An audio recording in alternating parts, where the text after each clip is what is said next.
Alrighty, good morning everyone. It is 8:30 and I will now bring to order our regular council meeting of July the 25th. We have an agenda before us. Additions to the agenda, we're going to have 4.1 be seal coat tender. And under council and committee reports, I just want to do a quick verbal on the meeting I had with Martin Shields. Are there any other additions or deletions? Yes, Councillor Cunningham. I will add a verbal to the council committee reports for police advisory, please. All righty.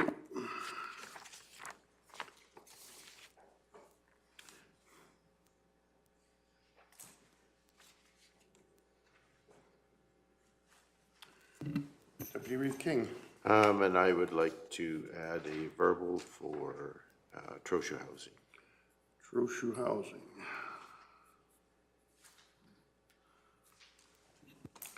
Are there any other additions or deletions to the agenda? Councillor Christie. If not, I'll move the agenda as amended. All righty. We have a motion to move the agenda as amended. All those in favor? Carried unanimously. We've pre-circulated the regular meeting minutes of the June 27th meeting. Are there any errors, omissions, contradictions?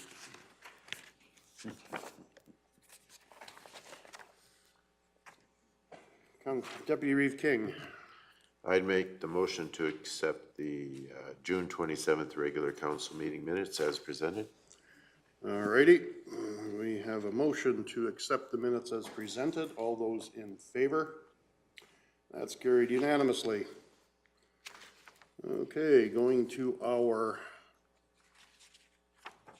amended agenda. We have 4.1 seal coat tender funding request. I do believe that's you, Mr. Zier. Welcome.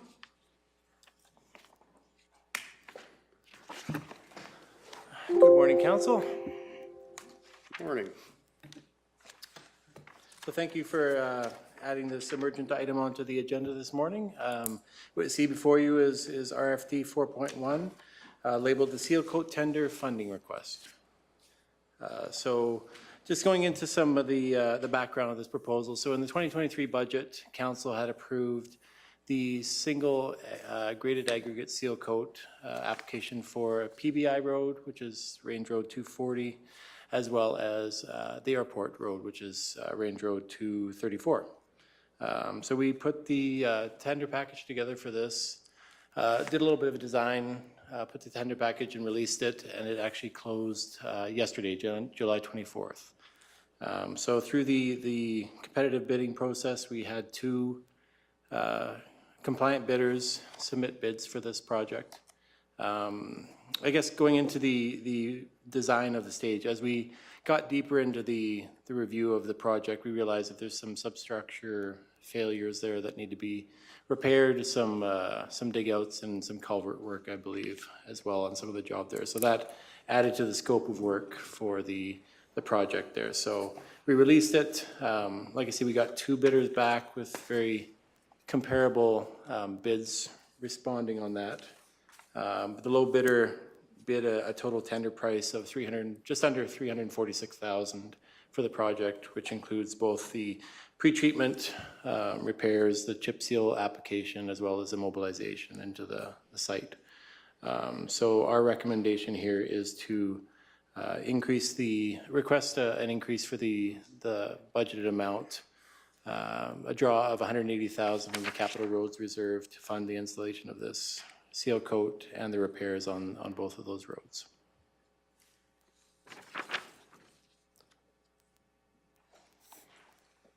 Questions from council for Mr. Zier?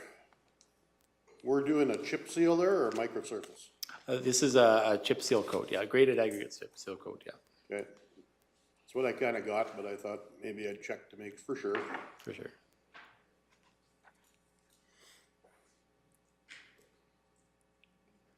So this is going to take care of some substructure issues and some culverts. It will, yes. Through the chair, we want to make sure that before we apply this seal coat, basically the seal coat is a thin layer of chips and oil that seals the surface, provides a little bit more of a wearable driving surface on there, as well as protects it from moisture infiltration. Recommended, it's really a recommended maintenance on these roads. You want to do it typically every 7 years, just to maintain that surface. So yeah, the budget comes back, and like we see a lot of these projects, the material rates and the labor rates are quite a bit higher than we've seen in the past, and we are increasing our budgets in future years like we have for these. This one came up with a few extra repairs that we were only made aware of during the design stage. So.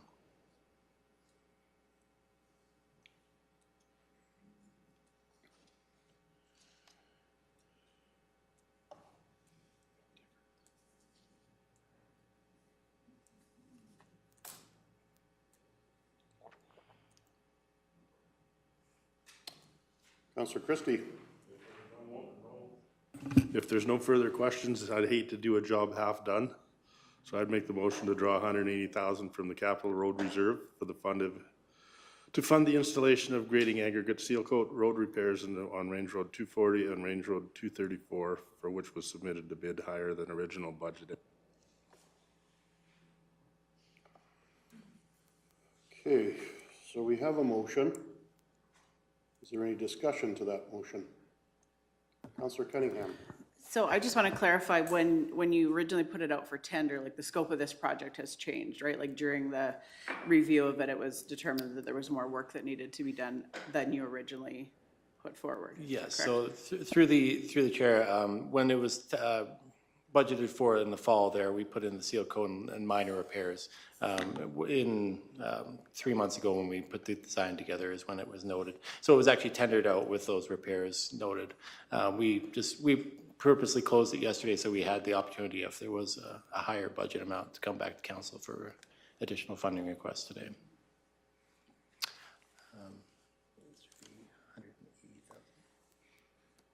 Councillor McGee. I'm curious, what would be the other options for these roads, particularly the Range Road 234? Are there other options that we've considered, but because this is a project that we already were committed to, we haven't expanded on those thoughts before? Yeah, thank you. Through the chair. So we have looked at a few other options. We're currently still reviewing our pavement management program here now, not knowing where we're going to go with future paving and that sort of thing. We are looking at making sure we protect this road in the interim with that through this wearable surface. There's a number of options that have been looked at for this with microsurfacing, and we don't have a lot of good experience with microsurfacing on this kind of structure, especially with the number of failures that we have on there. The PBI road is a better quality substructure road. We have fewer repairs on there, but the airport road has a number of issues that if we were to put like an overlay of asphalt on there, it would cause more problems. It wouldn't have the structure that we need for the investment that we're putting in for that. Looking at more of a dust control kind of surfaces, which is really what this chip seal is. There's not a lot of structure. There's not a lot of strength in the purpose of this. It really is more just for the dust control option on this. So our options are to basically reseal coat it, or we could turn it back to gravel if we were looking at other options for extended maintenance on it. I think that would be a bigger conversation with the residents in the area as well.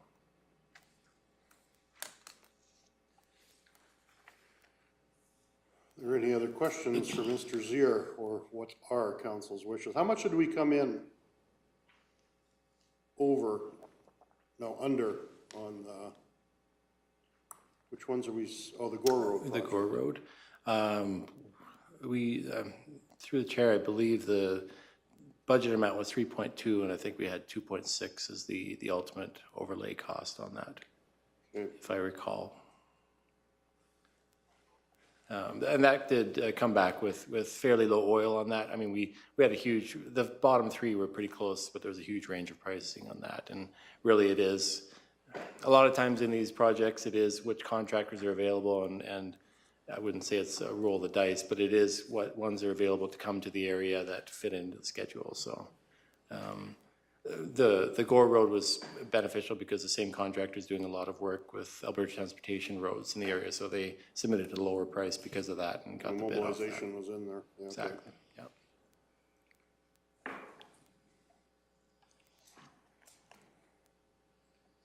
I guess doing nothing is probably not a great option because both roads will go for crap if we don't maintain them. So what are council's wishes?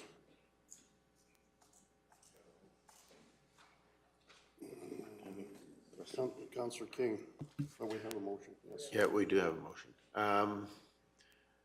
I guess I'm sitting here thinking along the same lines as Councillor McGee. I'm wondering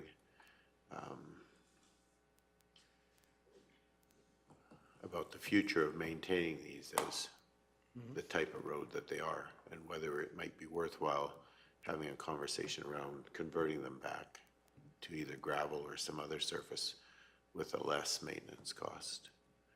And is just wondering about the advantage or disadvantage to us as a county to be maintaining the surfaces on both the PBI road and the airport road. I guess I have some concerns about the costs and the direction we're going and sustainability over long term. That seems like a pretty high chunk of change for two relatively short pieces of road. Yeah, through the chair, I mean, it definitely is higher than we were anticipating, but I think given the status of where we're at, I mean, if we look at graveling program over a number of years, there's a significant cost to that as well as a loss of, we say a level of service for the residents on the area there with the dust resurface, especially for the PBI road being so close to an urban area. I mean, it's definitely a conversation that council can have a little bit deeper look into our paved roads, because there are going to be a number of overlays in the future for Linden Highway, for the home road, for all of those roads. Require constant maintenance on them. It is part of the responsibility the county has when we have a paved road. Like I say, it's not no maintenance cost on a gravel road either, though. There's a significant cost to graveling, grading, and maintaining those surfaces as well. So, I mean, yeah, it's a bit of the analysis that we're looking at, but like I say, this one is kind of on the cusp of, it hasn't been done, and I haven't been able to find records well over 10 years on the last time this one was done. So that's why it was brought forward as a emergent item here to protect that surface.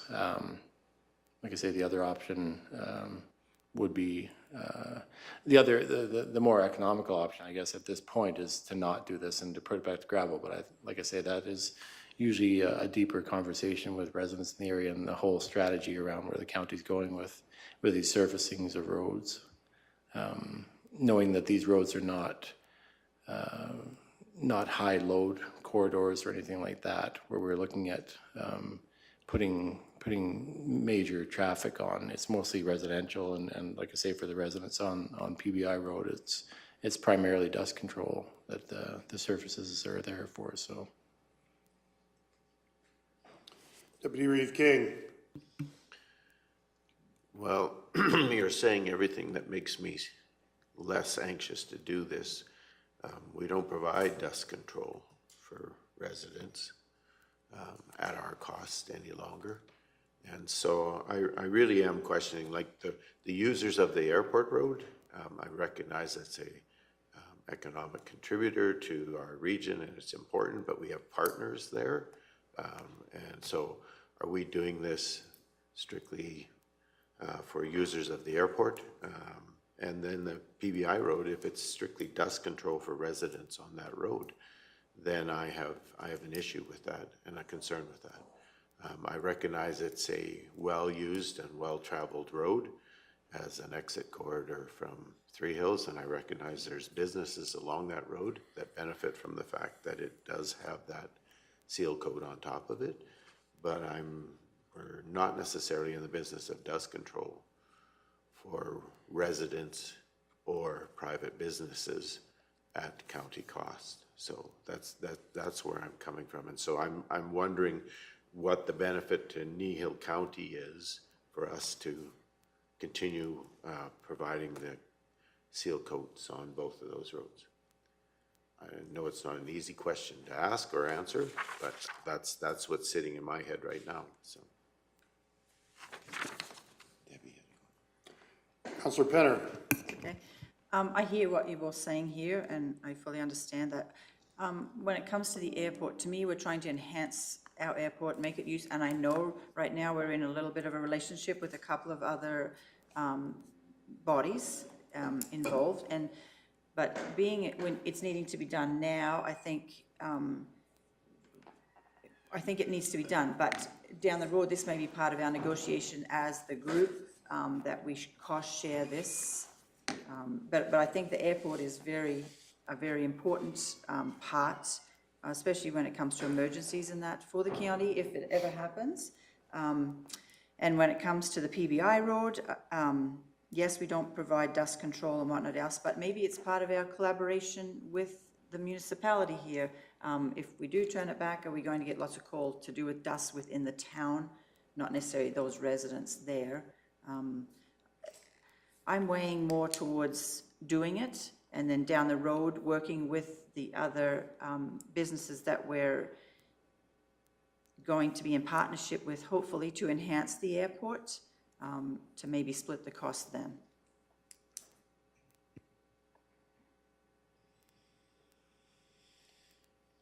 Councillor Forbes.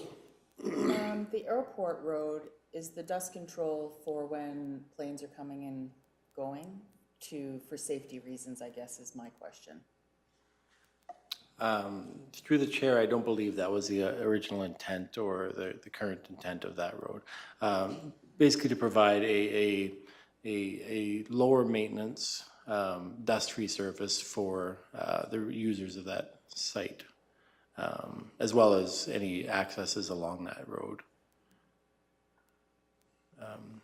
Yeah, as far as looking at current conditions of it, I think that's where I go back to council can have that discussion about if we're looking at these seal coat roads, these potentially banned roads, and is that something that the council wants to continue? You're definitely right. There will be more concerns raised from the residents on the area if we remove that dust resurface, and I think that's something that, as we're looking at communications with our residents, we really need to consider as a bigger picture discussion with where we're looking at our road corridors and where we're looking at our dust-free surfaces and what services we actually provide to our residents as far as that.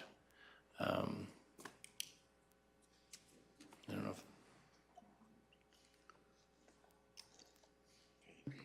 Councillor McGee.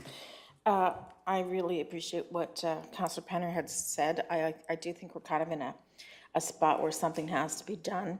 And I could support this as something, but I would like to see that we have some guarantee, whether it's that we have a request for this to be sure to be brought forward to us, especially in regards to, well, to both roads, but I believe the airport road in particular, it has to be part of the airport plan, and I want this to be ensured to be part of our discussion going forward in our strategies that come up for roads and for the airport. And so is there a way to create that direction in a clear way that's recorded, or can I just leave it with you? Well, what would you recommend, Reeve?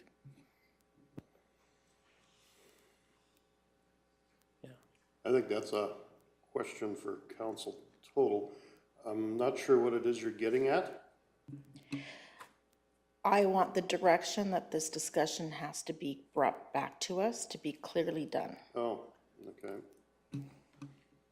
So what you're looking So for what is I'm to looking bring back for- more information. No, I'm willing to make the vote now and even support it based on we need to do something for the interim to will have a better robust okay. strategy. But I need to be certain a clear conversation and plan will be made directly to this for the future. So we've come up with a plan if and when this passes or doesn't pass. How many miles of road are we talking about, Mr. Zier? I believe it's just under, oh geez. I have square meters, but I don't have the roads right in front of me on this. Well, I want to say it's just under 2 miles, but I can confirm that. 2 miles total? Yeah. We could, I was under the impression PBI, I guess it doesn't come right from the 583 because some of that is correct, yeah. within the town. Our take is right by the bridge, is it not? Or not the bridge, the railroad tracks. The road is south of that. So the actual town boundary is not at a defined line in there. It's in just north of the intersection. That's the north intersection of the town there. So, yeah, I apologize. I don't have that number in front of me. Councillor Christie. Part of the discussion here is the repairs that are needed to be made. Doesn't matter whether it's gravel or chip seal, they still got to be repaired. So that cost, even as a gravel road, would still be there. Yes, and through the chair, that's correct. Like I say, it's part of maintenance of the road. If we're looking at maintaining a seal code road, these are the parameters that we need to meet to maintain a seal code road. Speaking to Councillor McGee's request about the airport committee, and I think that's something definitely that can be added to the discussion items with that. I think it's not that this road hasn't come up in the past, definitely on the cost of it, but I think seeing what we're faced with here, it's definitely something that can be brought forward. Like I say, this is a reoccurring cost every 7 years typically for preferred maintenance. So that's something that can be acknowledged by the members of that committee and perhaps an action plan put forward for it. Councillor Cunningham. So I think we've got some really great points. I think right now we have to take care of what we have, and so this road needs to be maintained properly. If we are in the future gonna go to maybe changing it from the current to gravel, I think there certainly has to be a public consultation on that. And I totally agree. I think the airport road, there needs to be a conversation with our partners that we have out there. So I think it needs to be done now, and going forward, I certainly would like to see more conversation on that and consultation if the change was to be made. Deputy Reeve King. Yes, my last comment would be is I know we pre-approved these projects in the budget, but for them to come back at the kind of pricing they came back at is a bit of a sticker shock, if you might want to say it that way.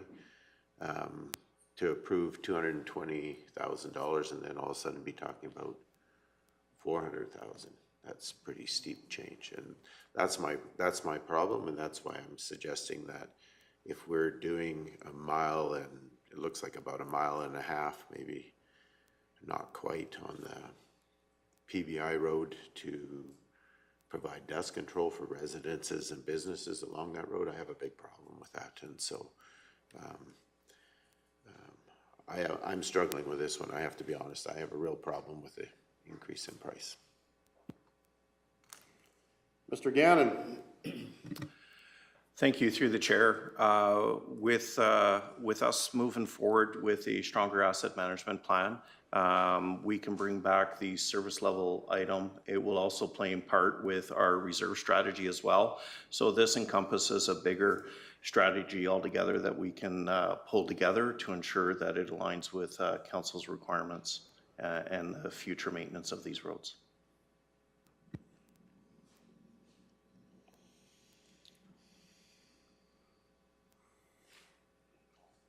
Well, we do have a motion on the floor.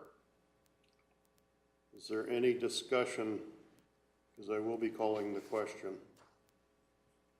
Any further discussion? It is an expensive project for the amount of miles of road. But if we don't do something, the cost will increase. And it sure doesn't look good to take out a chip sealed road and turn it into gravel and especially on a year like this. But not happy about the costs either.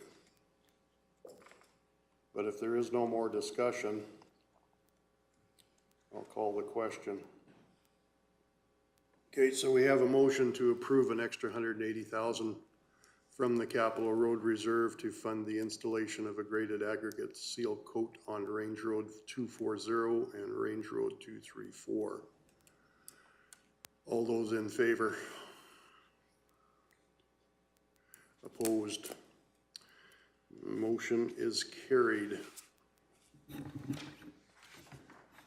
Alrighty, I guess we're spending some more dollars, but it would be nice to come back with some sort of a idea before the next 7 years. Actually, probably pretty soon, to come up with an idea on how we're going to fund the repairs the next time around. So, thank you. All right, our next agenda item, 5.1.1, Land Use Bylaw Amendment. Welcome, Ms. Hazelton. Good morning, Mr. Reed, members of council. I've got before you today Bylaw 1889, which is a council-initiated amendment to Land Use Bylaw 1808. And it's regarding the renewable energy sections in our existing land use bylaw. So during a closed session portion of the June 13th, 2023 council meeting, council directed administration to initiate an amendment to the land use bylaw to revise the sections relating to wind and solar renewable energy.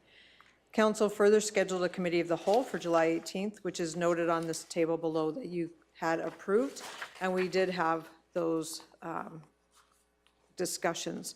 Council's noted several concerns they have with renewable energy projects and the amount of high classification farmland that is being taken out of production for these projects in many municipalities. Council is also aware of the sections of the Municipal Government Act that empowers the province with greater authority in approving these projects. Council has chosen to make changes to the land use bylaw in order to protect these high classification lands and also to ensure that the land use bylaw provides greater clarity to developers regarding the expectations of Kneehill County for these projects. For the committee of the whole meeting, administration provided council with several examples of the wind and solar renewable energy sections from other municipalities' adopted land use bylaws for discussion purposes. Administration highlighted 3 municipalities where their bylaw was well presented and easily understood for council consideration. Also provided was a map of Kneehill County, which noted the number of acres in each land classification as determined by the province. Administration provided the percentages of each soil classification in Kneehill County for information purposes. Council referenced the MD of Willow Creek bylaw as the template to go off of, and some sections from the draft bylaw for Foothills Council were also highlighted for discussion. This proposed bylaw from Foothills County was introduced as well. Council went through the Willow Creek bylaw section by section to determine what was applicable and to provide direction to administration in drafting our proposed bylaw. Council also wanted several sections from the Foothills draft included. So based on the direction received, administration has drafted the attached land use bylaw amendment. 2 things should be noted. We have removed some of the duplication in order to streamline the document. We have amended some of the words to reflect terminology of our existing land use bylaw for consistency. And we wanted to highlight the following sections in order of appearance in the document, just to make you aware of things that we've added or if there's things that require some clarity. So I don't know if you want to comment as we go or if you want me to go through the entire RFD and then come back to all of it, or what your preference might be. It's council's preference. I say discuss as we go, please. Okay. All right. So if we're looking, and I've done it in order in the document, so on page 2 in the draft under, it's the table of information. Under section 2, information requirements number C, It's unclear what we're asking an applicant to provide as it's undefined. We need the ability to provide direction to an applicant when they have questions, but there would be difficulty in clarifying our expectations. The other question we have is what we would do with the information once we receive it. We do not have criteria that would outline or define what creates visual impact, nor do we have a line drawn that would indicate it has become too excessive and changes need to be made. This will be challenging for applicants and staff as visual impact has the potential to be very subjective.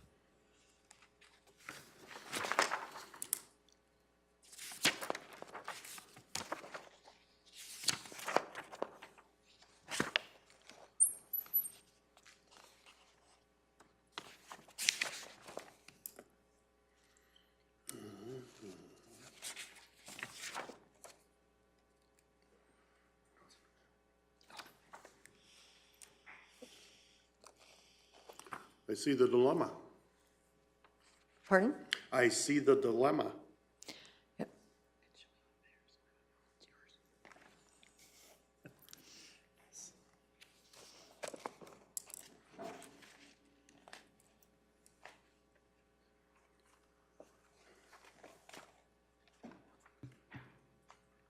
Councillor Penner? I guess at the end of the day, it may not affect anything, but by asking us to present to us or produce, even if it's photos or something, that they have really put a lot of thought into where they're placing this stuff, is what I would like to see, you know? Like I said, it may not have any backbone to the deciding factor, but at least it shows that they've done their due diligence and looked through the whole, in all directions.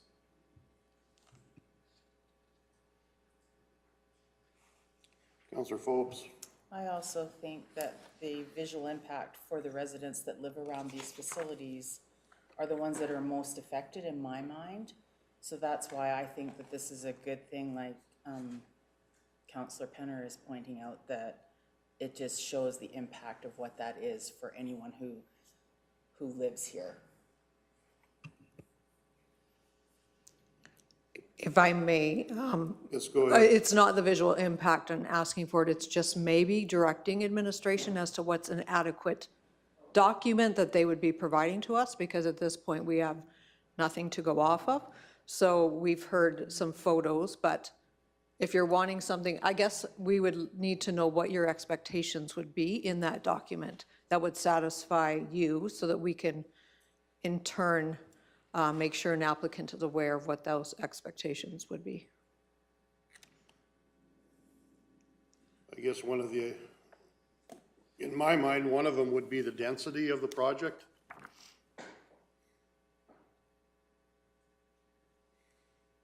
Or clustering, do they cluster? I'm not exactly sure how they even do any of this stuff. I know it's on top of a hill, so we don't have to worry about not being able to see them, because we'll be able to see them. But if they're in clusters, is that an issue? Or if they're,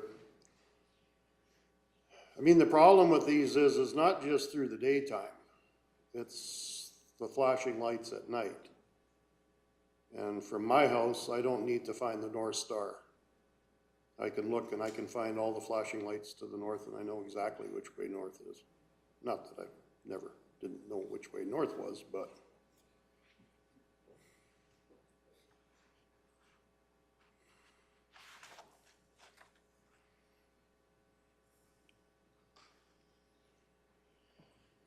Deputy Reeve King. I recognize this is a bit of an undefinable in some ways, but an adequate application in my mind doesn't leave me with a lot of unanswered questions.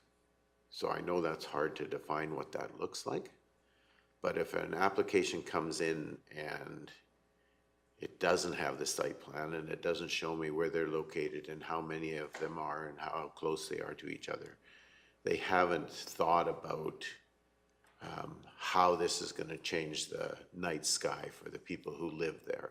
They haven't thought about how it impacts visual enjoyment for the people who are much farther away than maybe a notification would require. If they haven't, if they can't show that they've actually consulted and talked to and allowed individuals to have input, then I'm going to ask questions. So this chart that outlines particularly for the wind energy conversion systems, it says to me that they've done their homework. They've looked at all the possibilities that we've thought about, and they've tried to answer those questions. So if somebody comes in with a relatively brief report that leaves a lot of gaps in information, then they can expect a bit of pushback. But if they come in with a comprehensive report that answers most of the questions that are outlined in the chart that we have here, then I think that their chances of success are much higher than somebody who hasn't dealt with that. So sitting as a potential person who might approve a project like that, this chart says we have questions, we like to see answers. And the matter of detail in the information that they feed back, the more they give to me, the less likely I'm going to question and need supplementary information. So I know it doesn't, it's kind of out there a little bit. It's like saying it's in the cloud, you know, but the reality is that we've asked for, have they thought about how the visual is going to impact the people within Kneehill County and surrounding areas? Have they provided us with the detail on design and siting? Have they thought about,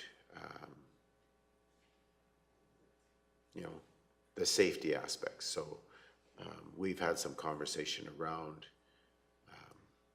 some of the issues related to safety. Have they thought about impacts on birds and other things? That's the kind of information that I'm looking for. Have they thought about what happens at the end? So can they give us an idea of what their plan is at the end of the life of this in terms of decommissioning? So I guess, to me, I know it's a little bit up in the air, but at the same time, what I'm looking for is that they've addressed and they're attempting to address the questions that we're asking, or the specifications that we've laid out in terms of information requirements.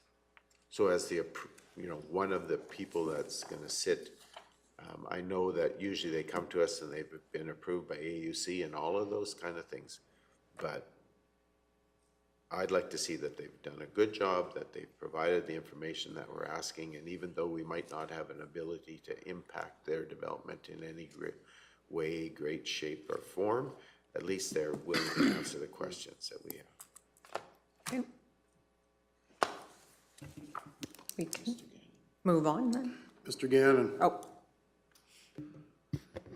Sorry, through the chair, I just want to look at this visual impact maybe from a different lens of being able to, for different projects, you look at line of sight.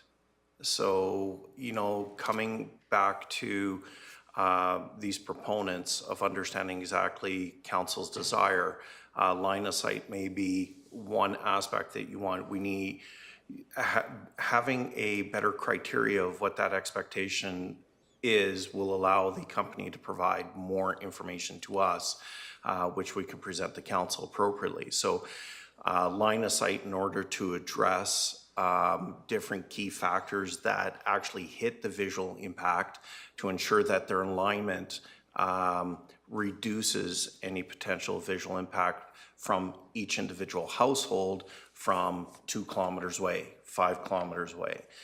Trying to provide, you know, some parameters for these proponents that they can actually come forward with the information. I feel with the vagueness that you might not get what you're looking for, being able to really detail of, we want to ensure within your drawings you have shown this, and this. Those really, they can check those off the list to make sure that they're doing those impacts or understand where the sentiment is coming from council. So if there's any, clarity in those type of items, we would love to put that in for you. However, if council chooses to leave it in that format, it gives also the proponent to bring it forward and then come back to council for more clarity. Deputy Reeve King. Well, I'm just going to put it out there. These projects will have a lifelong, forever lasting visual impact for every resident who lives in Kneehill County. I don't care where it's located, you will notice this development, these types of developments, everywhere within Kneehill County. And Reeve Whitstock's comment about the blinking lights in the northern part of the county, everybody gets to enjoy that, and these projects will do that. The difference between these wind energy conversion projects and a solar energy conversion project is you can get 10 miles away from a solar project and you will not know it's there. These ones are going to be evident to everybody who live within Kneehill County. And I want an acknowledgement by these companies to say, we know we are changing your landscape forever. If you put one of these in the city of Calgary, there would be a massive uproar and rebellion. And yet we're expected to live with these day in, day out, night in and night out. And the impacts on our residents and their night sky and their skyline and their enjoyment of the mountains, et cetera, will be impeded by these projects. I want an acknowledgement of that. That's what I'm looking for. The reality is, this changes our landscape forever. And it's more visible than any other type of green energy, renewable development. And so I wanted to think about that and acknowledge the fact that they're changing our lives forever. That's what I'm looking for. Thank you. Councillor Cunningham. Couldn't put it any better, Deputy Reeve King. And just in addition to that, there has to be acknowledgement, it's not only changing Kneehill County, it's changing, it could impact a neighboring municipality, it could Mountain View. It's also going to impact our neighbor municipalities. So I don't know currently if we have anything in our IDPs that references that, because I know some places do say that there can be no renewable projects put within a certain kilometer of a town, a village, whatever. So I'm just curious whether we have that. And then just further to kind of what we're trying to get at here, I'm just wondering, in your conversations with other municipalities, how are they dealing with this issue and how are they kind of making I this? haven't seen one of the reports, so I don't know what's put in it, and that's, we can ask to see if we can see something that So would, we maybe need to do a little help. bit of legwork on that to find out how other municipalities are dealing with this, yeah.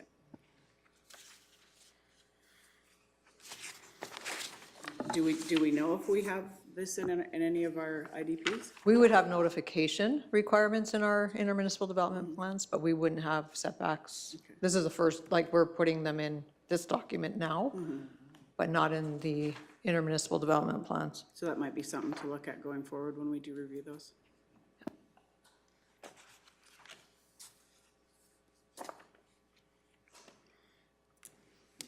Okay, Deputy Reeve King. I recognize that we have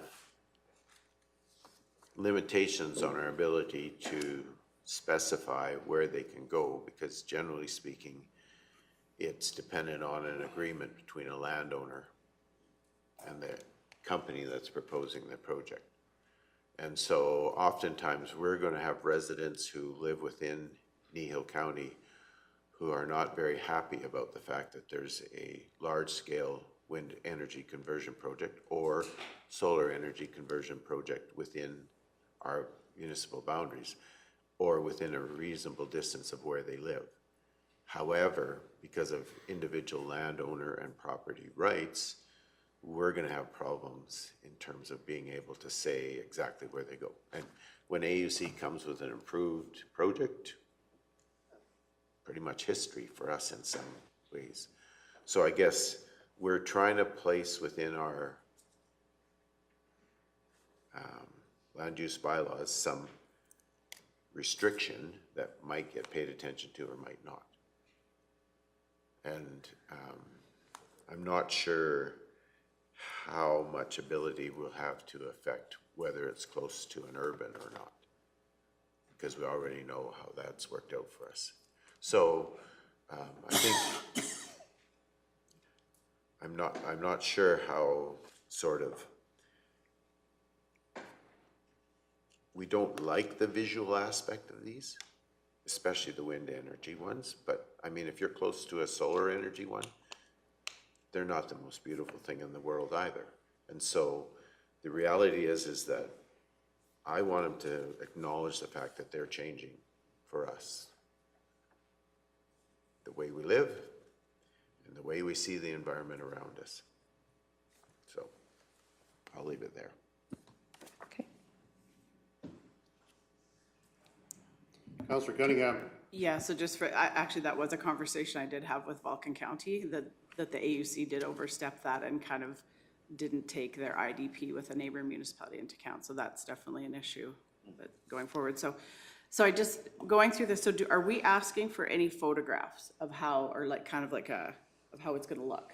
They usually submit that with their application. Yeah. Okay, yeah, because I just noticed Red Deer County asked for photographs and information of the proposed towers showing height, tower, you know, all that. So just a visual or kind of a mapping, I think, for people that live in the area would be very helpful. Yeah, so they do usually submit that with. So I don't know if I want to say usually, I'd want to say it's a requirement. I think let me just go find it here. Or should be and.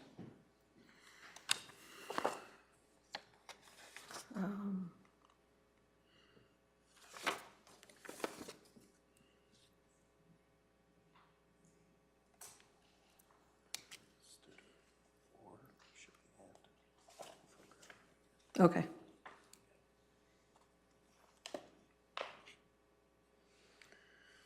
Well, I do see in section D, they have scale elevations or photographs of the proposed blah, blah, blah, blah, blah, blah, but that is basically one tower.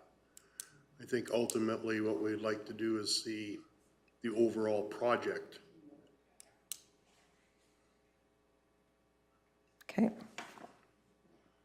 At least that's my take on it.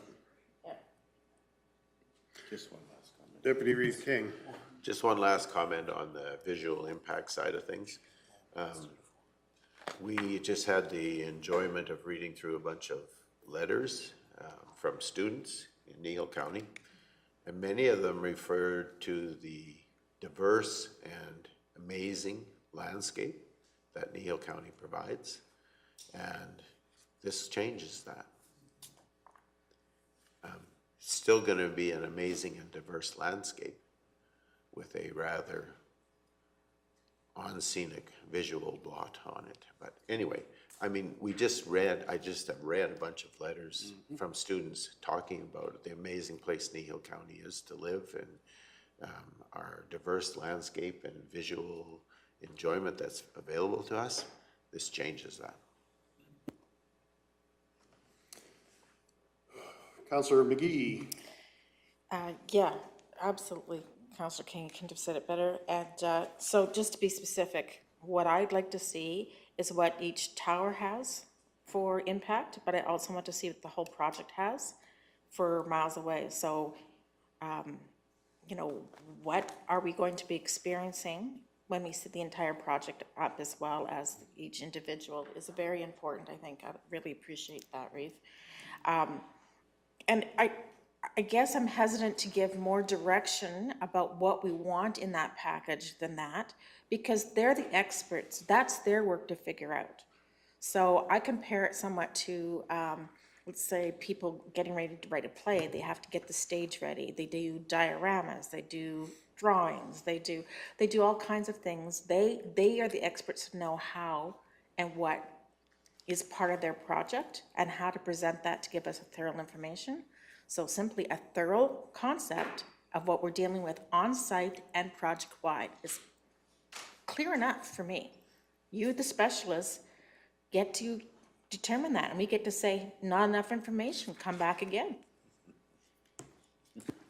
I was just gonna say, typically when we're looking at these projects, we have a lot of these things defined already in our GMSS. So we can put that in front of an applicant. So if we're asking for geotechnical, this is our expectations. If we're asking for environmental impact assessment, traffic impact assessment, all of those things we have, this is our expectation, this is what we expect you to do, so they know it upfront.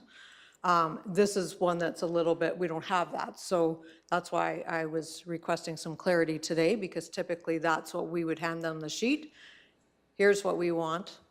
These are the definitions based on these different studies that we're asking for. So we can put some of this conversation that we've had today into something similar that we can add to that list in the GMSS and go from there.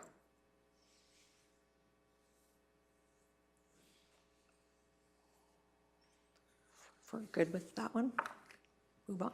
Councillor Cunningham. I would still like to see some more concrete examples of what other municipalities are doing. And we will look at that as well. Perfect, thank you very much. Through the reef? Yes, go ahead, Councillor Penner. While we're on section 2, I just had a question to do with J, and in category 2, the impacts to local road systems, including required approaches for public roads. It's not defined how big one of these wind turbines could be in category 2. So I was just wondering if category 2 should be ticked as well. Just wondering what everyone else's thoughts, but.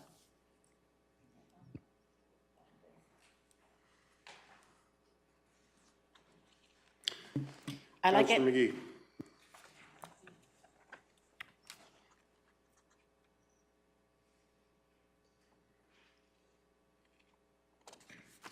Good.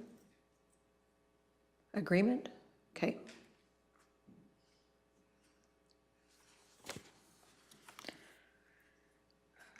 Okay. Oh, Councillor Forbes. And to further on Councillor Penner's on the impacts to local road systems, when they're building these facilities, they have a number of workers that come in and out. I would like to know what that number is, because if they're gonna come from all over, they're gonna impact many residents if instead of taking one or two routes to get to the facility that they're creating. I would like to see one where it's the least amount of to our residents. So if you're gonna go buy 6 homes, or if you're only gonna go buy 1. I'd rather see that happen as well, to know the traffic footprint. So that will be taken care of in the road use agreements that they are required to do, and we tell them what the haul route is for construction activity. Yeah, but I mean for the workers. Employees, we don't designate No, where but anybody's. We could ask. What's the But- worst they can do, is not follow it? We have no enforcement ability on an employee driving on a public road and that's part of the challenge for a municipality. And we had the conversation with Protective Services as well. There's nothing in the Traffic Act that would say you can't drive on a public road to your place of business. So Councillor Cunningham. So my question to Mr. Zier would be, when you're doing these road use agreements, are you made aware of the amount of traffic or the amount of employees that are going to be on any project, any commercial building project? So through the chair, our road use agreements are primarily for deliveries, large intensity traffic volumes and that sort of thing. We don't, as Ms. Hazelton mentioned there, we don't specifically look at resident or vehicle traffic, small vehicle traffic. We're looking at larger loads, things that will impact the structure of the road, not so much the intensity of personal vehicles. So my question would be, is there a difference in the impact to the structure of a road if it's 3 vehicles a day for 6 months, or it's 125 vehicles a day for 6 months? Would there be a difference in the impact to the road and the condition it will be left post-construction? So through the chair, are you speaking primarily of personal vehicles or of larger vehicles? I just think we need to be aware when we're doing any form of a commercial project, what kind of traffic, how many employees we're looking at. Because to me, the impact on a road is going to vary greatly on that amount of traffic. So yes, I would like to know, in one of the many ones I've gone through, it's quite common to ask the amount of employees that are anticipated on a project. And so I would like to see that included. Because I think it's going to depend, I mean, again, because I live on a road that just went through this, I can see the difference from what it started to where it is now. So I want to make sure at the end of the day that that road is returned to the condition that it was before that project started. So I don't know how we do it, but I want to see it happen for any project.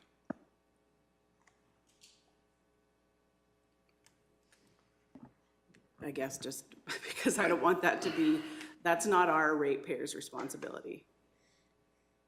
And I think we need to address that. I think in the case of a solar project, the traffic is all heading to one direction. In the case of these WECS, there's a number of them out there, and there's all sorts of different ways to get from one to the next to the next. So I think it would be a big block of land that is affected rather than one single road, as in the solar project. And as stated, we do have the ability to direct heavy traffic, the loads, and that kind of stuff on a specific road. But as far as private vehicles go, how you would even try to enforce that would be impossible. Councillor Cunningham. So in speaking to another municipality, they ran into this with a certain project. So in the first 2 weeks of construction, they had their peace officers out there, or they put speed signs out there. So there was a clear message to the people that were using that road that we are concerned about the speeding, and they said it was amazing, the change in how people were driving. I mean, I know that doesn't change the amount of traffic, but I think we just have to be more proactive rather than reactive. Like, let's send the message right off the hop that we are not going to allow misuse of our roads for any construction. Okay, so what I'm hearing then is traffic associated with the construction of these WECS to be limited, not to the 80 kilometer an hour, but to 50, 60 kilometer an hour? I can't see, I mean, these are private vehicles. No, but just that, like, having them, like, actually there was signs in the current past project. Like, I don't know, they put out signs where the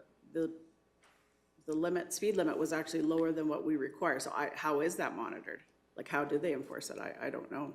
Like, how does a company do that? I couldn't answer that. I think it's probably a suggestion, but go ahead, Mr. Yeah, and through the chair, that's exactly right. We have instances where companies will actually come forward and say we'll lower the traffic for our employees, request that our employees go slower. There's no enforcement ability on our end to actually hold them to that unless we actually stage that road as a legislated speed of whatever that was there.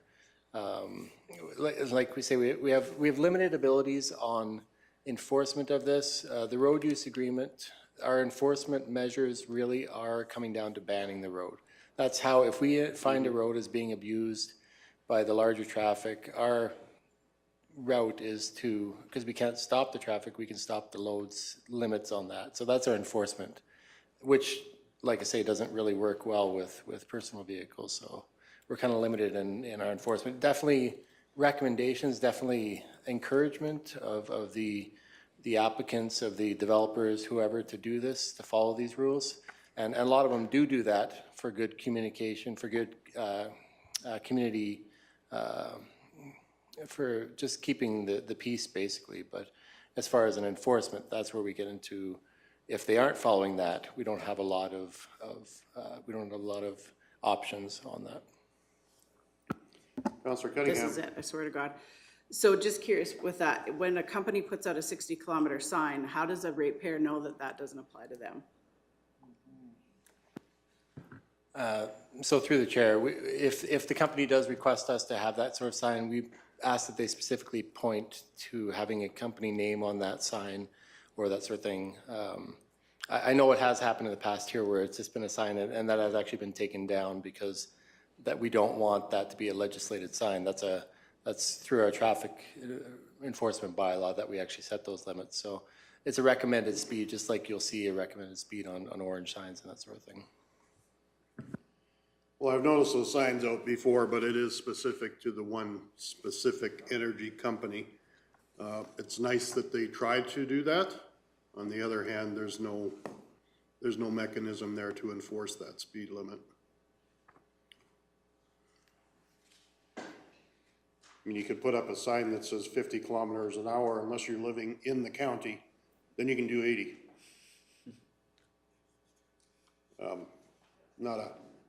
Not a solution.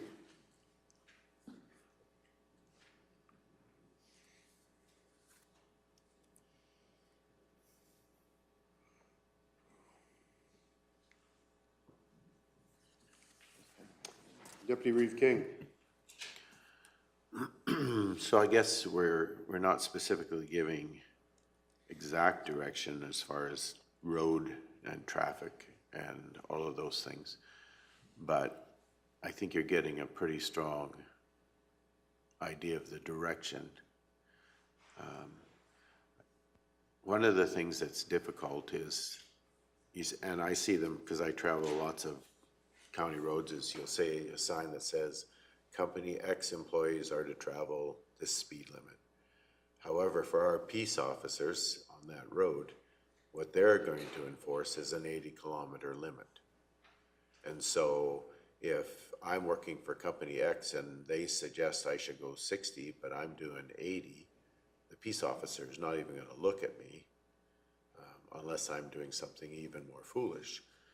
So it becomes difficult. So I guess what we're asking for is a conversation with the contractors to say, we would like you to be respectful of our residents, and we'd like you to request, you know, especially on a, I think on a big site project like the one we had north of Three Hills here, the solar energy one, just ask them to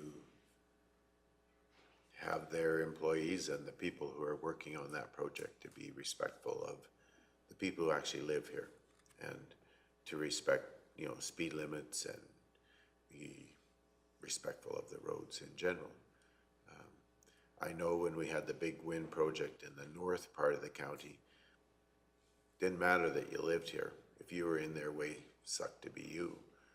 You just had to either wait until they got off the road, or they chose to move over. But with those big pieces of equipment that they were bringing in for the wind towers and stuff, they couldn't go on the shoulder of our road, because if they went off the center, they're likely going to have a problem with the road structure. So they didn't even attempt to get out of the way. And I know of times where I came up behind a big blade for a wind tower parked in the middle of the road, and 10 other associated vehicles with that, and the only way was either to turn around and go back down the road and find another way, or to drive in the ditch and go around them. And so with the solar project, it wasn't as bad, but when they were parking equipment on the road before they went into the project site, that's problematic as well. So that's the kind of conversation I think we need to be having with them, is to say, there is no parking storage of equipment on roads. There is, you have to allow our residents to access those roads and use them in the way that they normally do without increased risk to them. And so I guess from my point of view, if there's an acknowledgement that that conversation is happening and is included in the discussion around road use and all of that, then I'm going to be okay with that.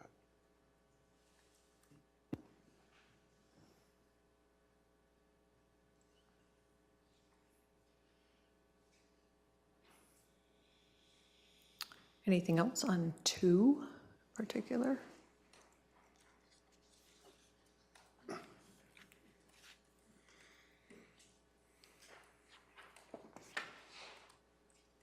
And we do have some notes for amendments that we'll put in here, so. We will.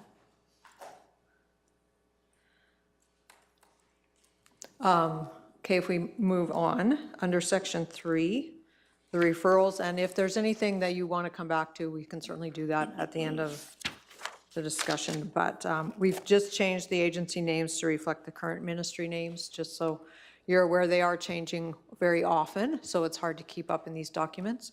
But this is what they are today, so.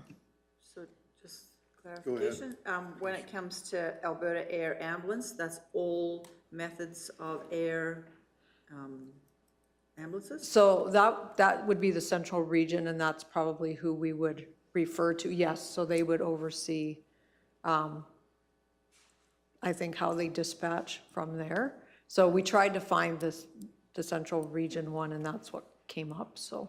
Okay, I just wanted to make sure, Yeah. because one of the other ones that we had looked at, it specifically gave the stars, Yes. But this, just wanted clarification. Yes, Thank I you. think this would, and we'll make sure we've got that covered. Deputy Reeve King. So that is a designated organization, Alberta Air Ambulance? Okay. That is the central region for air medical So that rescue. would, all the air medical services would be under that umbrella then? I would assume that as well, but we can also send stuff to STARS as well, if we need to send to more than one. But we did try to find ones that we could put in here that made sense for our area, so that is the central one. We also wanted to make sure that we hit the individuals that made the program delivery. So for example, if STARS no longer provides service in the region and they go to a different subcontractor, similar to Wood Buffalo and different places, that there's a central program that actually manages all of the air ambulance requirements for the province and dictates those programs. So we want to ensure that we hit those triggers because there may be changes in the background that we're not aware of.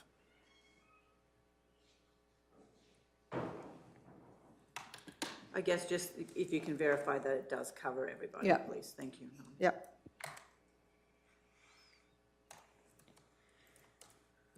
Is there any other comments on the referrals?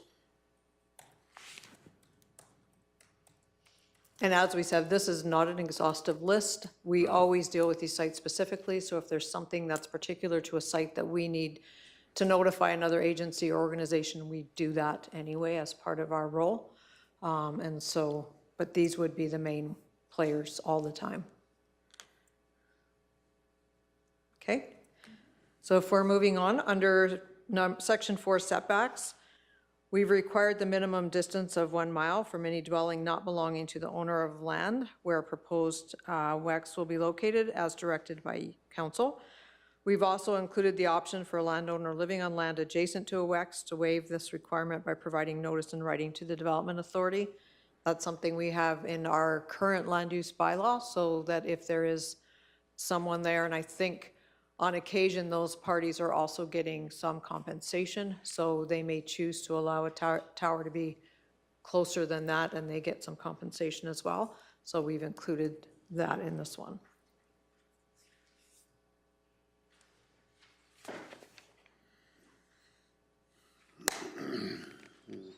And then what we've also included for you in your package is a couple visual aids. We've taken a quarter section based on, you guys had requested that we come back with some setbacks. So we are looking at a setback of a minimum 100 meters from any side and rear property lines and 400 meters from a municipal road allowance. So this, it does give you an idea once you draw that buffer in. Oh, thank you. You have it up there for me. So that's the 200 meter one, Carolyn. So if you want to go to that one, there you go. So that one is 400 meters from the road allowance, 200 or 100 to your side and rear. So you can see where they would be pushed to site those on that quarter section.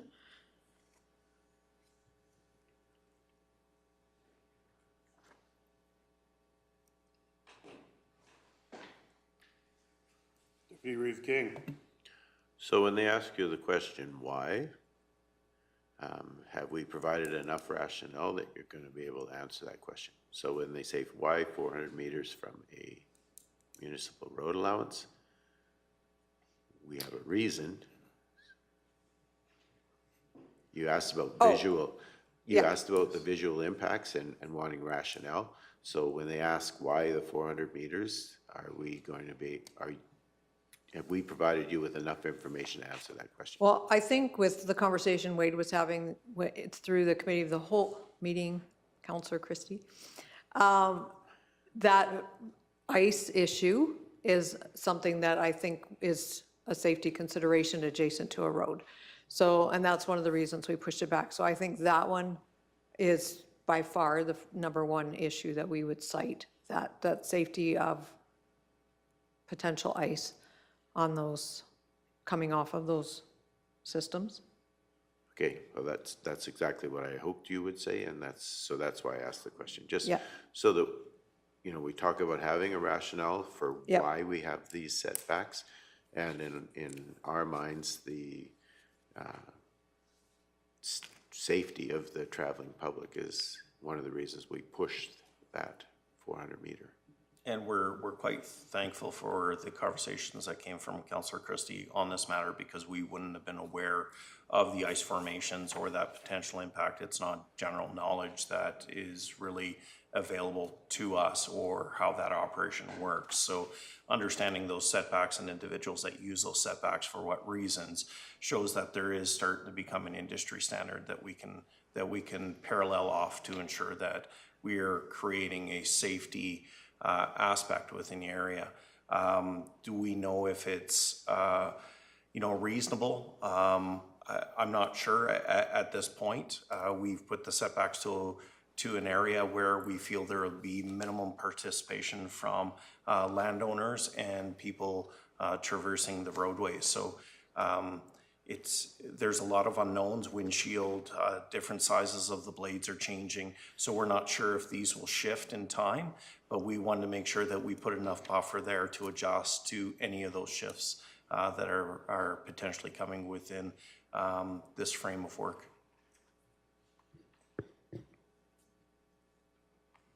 Councillor Cunningham. So do our setbacks change dependent on the amount of turbines in a certain location, in a certain area? No, they don't. So I just noticed in Red Deer, setbacks may be increased from the minimum setback requirement in the area depending on the number of wind systems in a group and the prominence of the location. Just a comment that if you're looking at that footprint, I think they would be very hard pressed to put two of them in that space.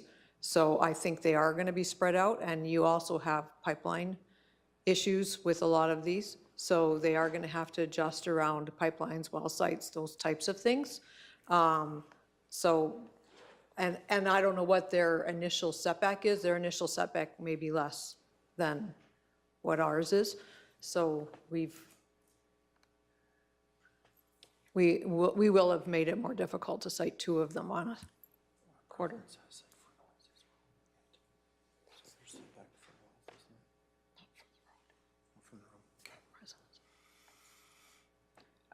We have left in as well, so we added that if it's adjacent to a provincial highway, then they are bound by provincial highway standards. Alberta Transportation would set whatever that setback is adjacent to a highway, not us. So just so you guys are aware of that. They would have to have roadside development permits. Now Alberta Transportation asks for that within 1.6, so within 1.6 kilometers mile of a highway. You do have to do roadside development permits, so even if you're not necessarily that quarter adjacent, they have found that it can impact depending on what it is you're doing, so they do ask for those now, because their buffer used to be 100 meters from an intersection and 300 meters from a quarter. They have upped that now, so just for information's sake.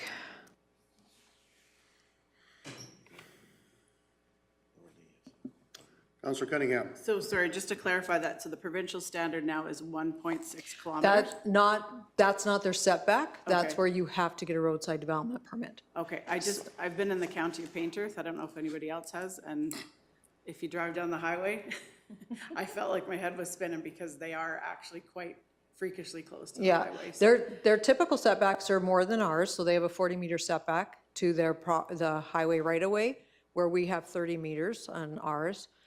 So their typical setbacks are greater, but they determine how close something can be to a highway. So it's their jurisdiction to say that, so we don't get involved in those, but we do ask for confirmation that they have gone through and gotten their roadside development permit, and then we will look at that as well, so. And if it's a large development and they have to put in turning lanes or those types of things, again, Alberta Transportation will dictate that based on whatever that development is. We've also included nothing located within the flight path of an existing airport as recognized by NAV Canada. We have been in conversation with Prairie Aviation just to find out what that potentially could look like. It's a bigger question than we could answer in the time frame provided, and so they sent me back some information, but I think at some point I will have to sit down with them just so that we're clear with an applicant, and the airport is also clear that when we get these applications, we will be notifying them, and in his mind, the farther away the better. But it's what can we justify based on what you actually require. And so we will be looking at those.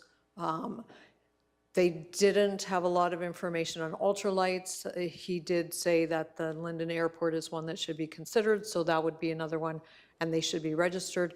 But the ultralights is a different scenario. They do have to be registered under something, but whether or not we can get access to that information. So again, just not enough time to collect all the information we might need, but making sure that it's there outside of those flight paths is key. So we want to make sure that that's covered. And then there were some conversations regarding setbacks to water. I'm sorry, you had, okay.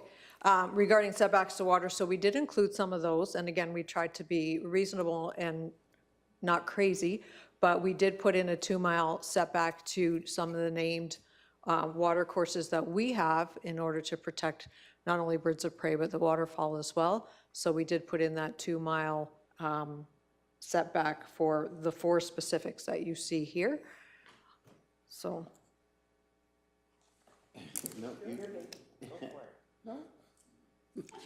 Counselor McGee. I think Councillor King, when we had our conversation, was very clear that airport isn't a significant word in number 5. Significant enough word. Yes, we mean airports, but we also mean private airstrips that are already currently in existence. I'm not sure how we make that feasible, but this gives too much freedom. So if we have a landowner who's had a runway for 20 years and no longer can because of this, that's not an acceptable thing to me.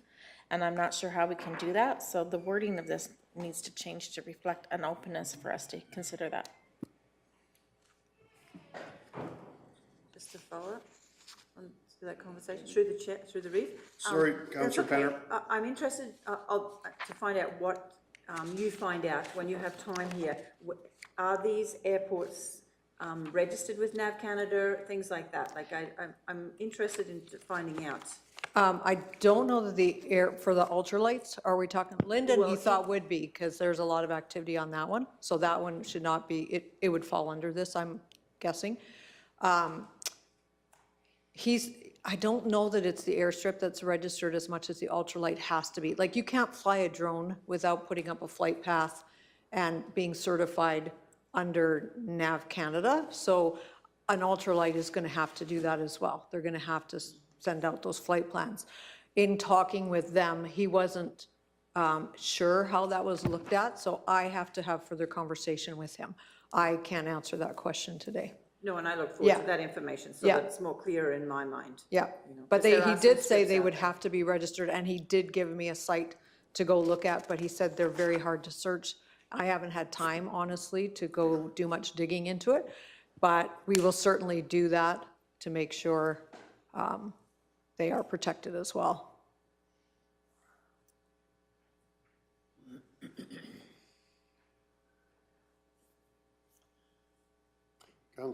Deputy Reeve King. So is it as simple as putting in there within the flight path of a private runway or of an existing airport as recognized by NAV Canada? I mean, it just adds a couple words, but it acknowledges the fact that there are runways out there that are private and they're not, you know, they're not taking 737s or anything else, but they've been there for a long time and they need to be protected as well. So could we just add, no WEX would be located within the flight path of a private runway or an existing airport as recognized by NAV Canada? Okay? I think that'll work. Yep. And then I just had a question regarding the water body ones as well. And my suggestion would be is we don't designate any specific bird, but we just say birds of prey and waterfowl, just to. Okay.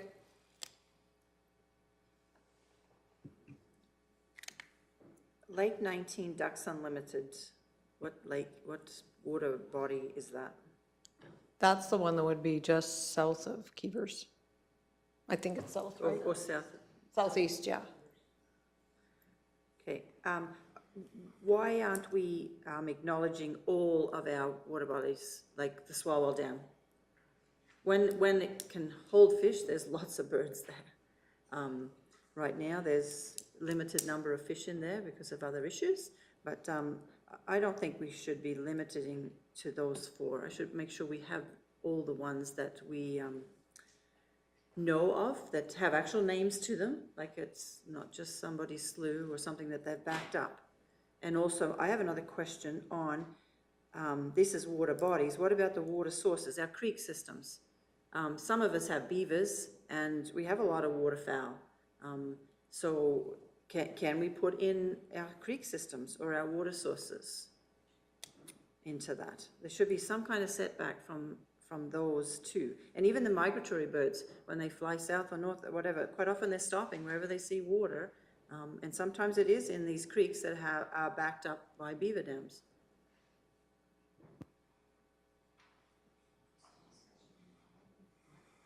Or town lagoons.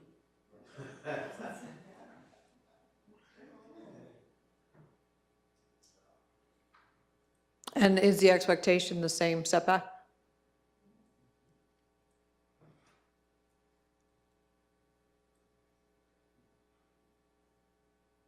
So what you're looking at then is the named creeks, not tributaries to the named creeks? No, I think it's the named creeks. Like, if you're going to do tributaries, that's really tough, especially in our county here. So Yeah. for sure, the named ones.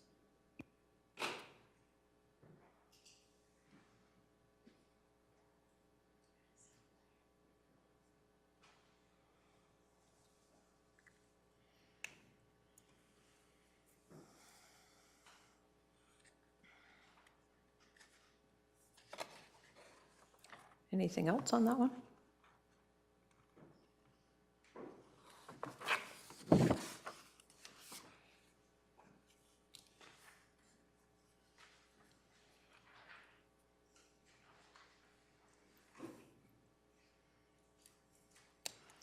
The next thing that we added was under section 6.2. We've just added at the end of that sentence, they cannot be used for other advertising purposes.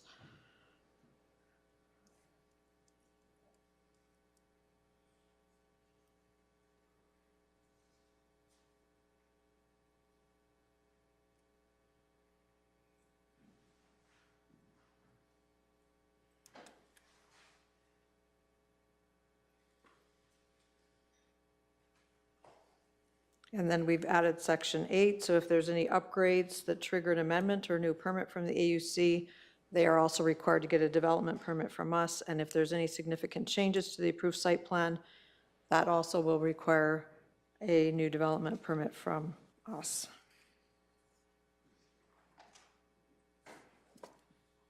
Okay, break has been requested, so I think we're gonna go into recess and then we'll come back. Oh, let's say 15 minutes. Everybody good? Okay, recess.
Alrighty, we'll bring the meeting back to order. Was there additional discussion on water bodies? Or did we take care of that? I've added your list, so we'll amend that. Alrighty. So continue as you can there, Okay. Ms. Hazelton. So we're on to the solar energy portion of this. So under the definitions for solar, there just wasn't alignment between the definitions. We had agriculture in more than one, so we just removed agriculture from the one because we do have that solar energy system agricultural. And so we took that out of the private, and then we just tried to make the solar portion match throughout the three definitions. So just for ease of use and consistency between them. And then I think the private applications, I don't know that we changed anything in there. I think that was, but what we've done under the commercial industrial is there was a lot of verbiage that was just a big long string of letters. So what we did is split that up into sections that made better sense and for ease of use to be able to find things. So it's a little bit more mixed up than the version that you had originally that we took off the Willow Creek one, but we have split it out in a way that makes better sense from an applicant standpoint with these are the things specific to site information, specific to development, specific to land. So that's why we did that, just to make it easier to find. So on the one, I think we did remove that under specific to construction. So number C, when we're talking about the detailed information regarding a construction traffic management plan, including estimated number of trips, parking and staging areas, and any potential impacts to public roads, we did remove the estimated employee vehicle. And again, that goes back to the lack of enforcement that we have for how employees get to work. And then I think the other change we made there is under the fire and emergency management section, we did remove the original one that was proposing a neighbor emergency response plan. The reason we did that is because that's already covered it by an emergency response plan. That's what that is for, is to how do we get neighbors out, or what's the mitigation that we do if there is a fire or an emergency on those sites. So it was kind of redundant, so we removed that one. And I think that's kind of it. I think the majority of that got left in unless it was a duplication of something. And if there's any other comments or discussion?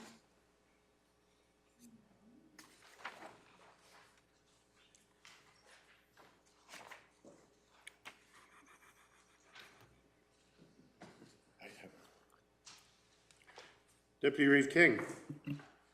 So just specific to land in that section, section C, Okay.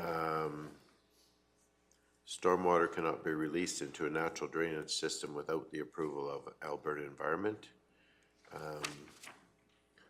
Do we need to allow the release, or do you think that it's that clause, like I think we had talked about not allowing stormwater release at all, but just for clarification. Well, and I think if they, because we had talked about the fact that a lot of even municipal lagoons release, so they have to meet a certain criteria before they are allowed to do that.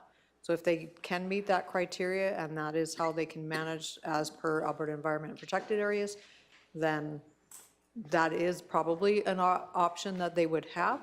Otherwise, they would have to come up with other ways of, because they have to deal with that stormwater somehow. They have to keep those catch basins empty so that they can hold that storm event. So they have to have some way of releasing that, whether it's putting it back on the land or adjacent lands or something. So. Okay, that's just different than our conversation, so I just. And if we need to change it, we can. When we got back and we're talking about this, they are the overseer of natural water courses, so it's up to them. But if you want that removed, we can remove that. No, I just was looking for clarification as to why. Yeah. Okay, thank you.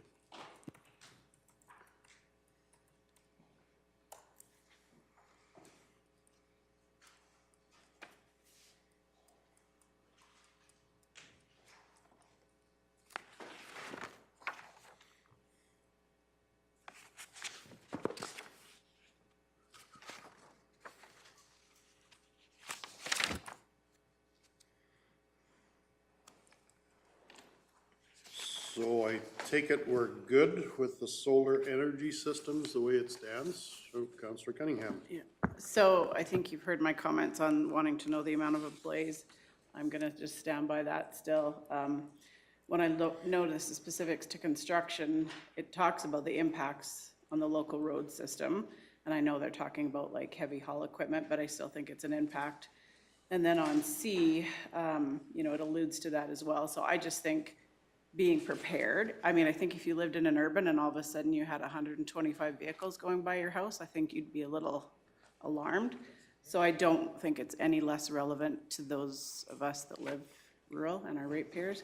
So I think just to have an idea of the amount, because I think that could change a number of things, including security and just the way perhaps we deal with that. Like I mentioned, maybe, you know, in the first couple weeks, having a peace officer there, speed sign, whatever, to kind of, so people are aware that we are paying attention.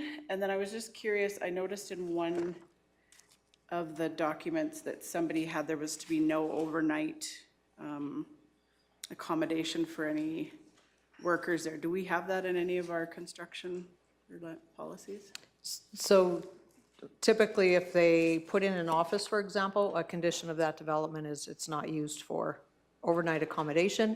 If they applied for a work camp, however, and they brought in some of those industrial accommodation units, then that would be a separate permit, and they could potentially be allowed to have overnight while they're doing that construction.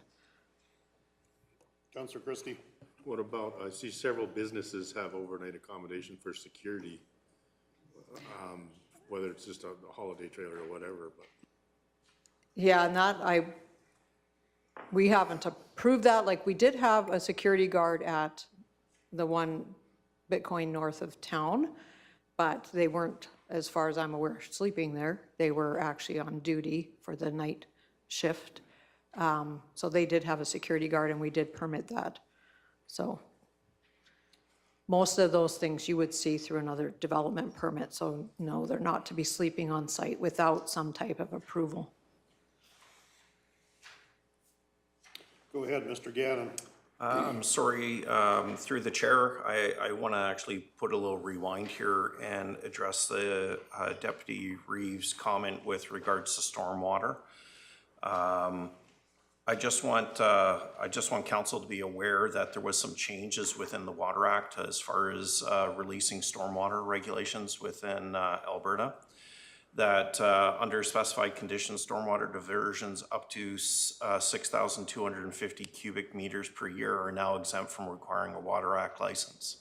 So as far as controls in place and them requiring it, if they release 6,250, they don't have to have a license in order to do so. So if there's other conditions that you are looking to impose, I think that we should address it through the land use bylaw.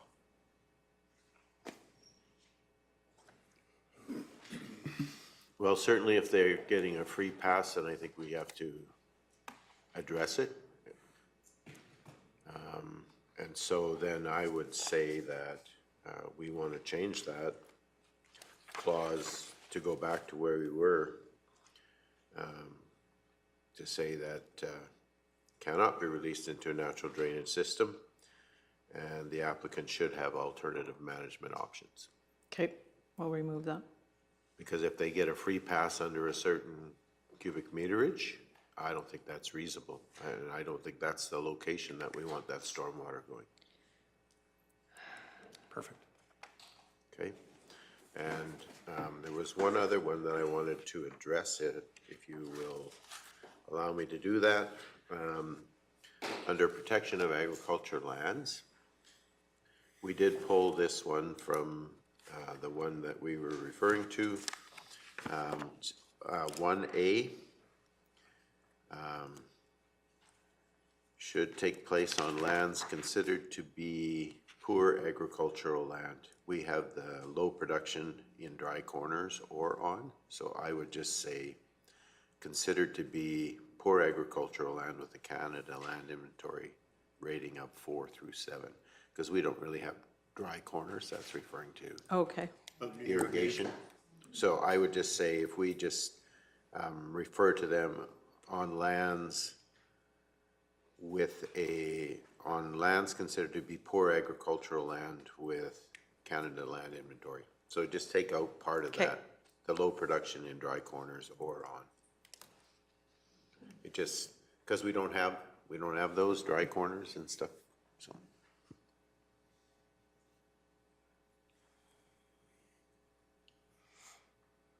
This year I do, with 4 dry corners and everything in between. Well, right now we have all dry corners. We're taking this one. So it's basically just 4 to 7. Okay. Although we have 4 to 8.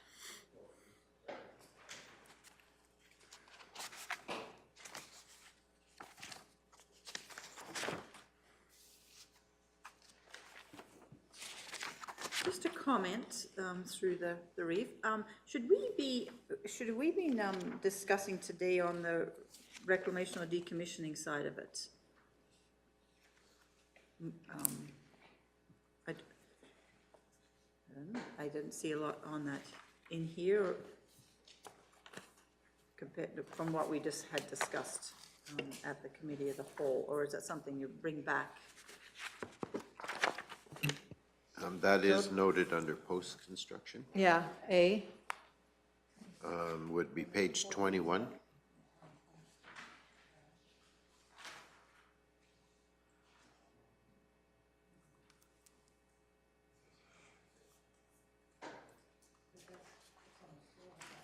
It's under the sections post-construction, letter A.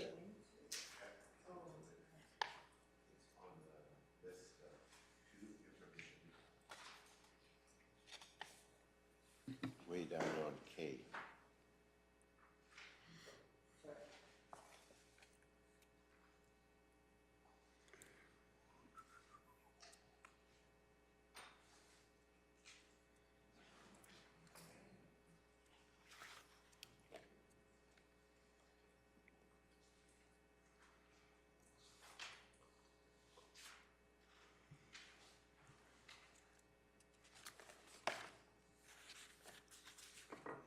Councillor McGee.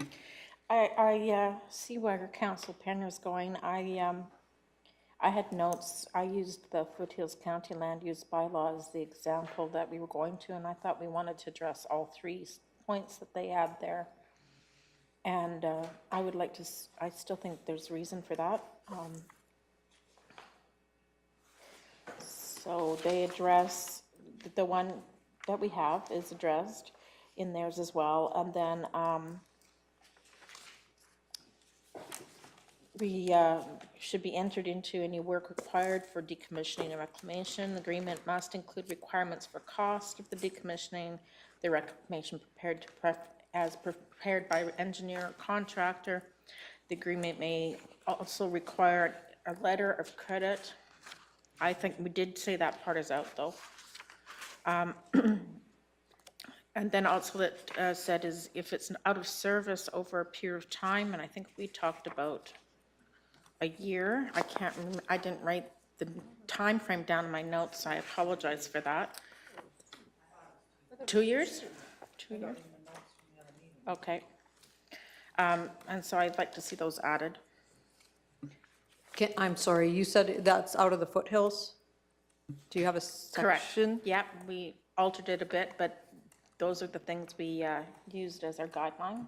It was page 17 of 77 in the cow meeting package. 18.34.6.7.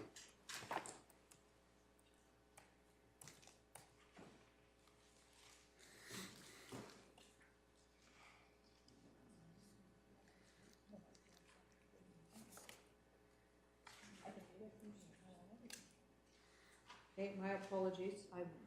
Sorry. I missed flagging that at the cow meeting, so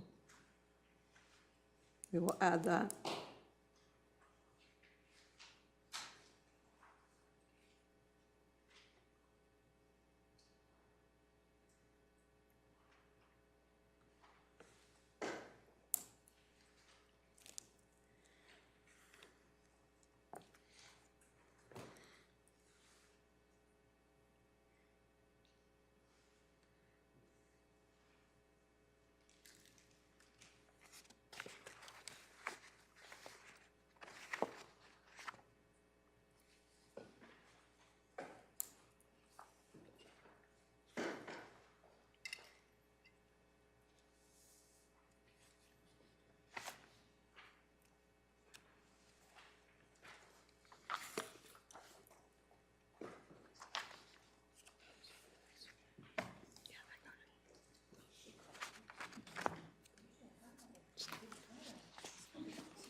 Councillor Cunningham. So I just want to confirm with council that we've decided to take the security off the table. I'm just noticing a lot of municipalities are requiring some kind of either bond or some kind of a credit to ensure that the reclamation and decommissioning is fulfilled.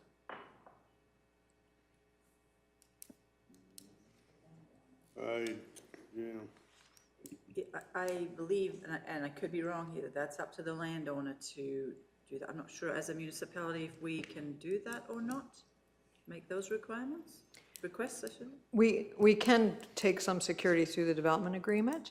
It's tricky as to what kind that can last that long and how that would work and what liability the county would have to actually reclaim that site once you take that security. So that's been more of a challenge.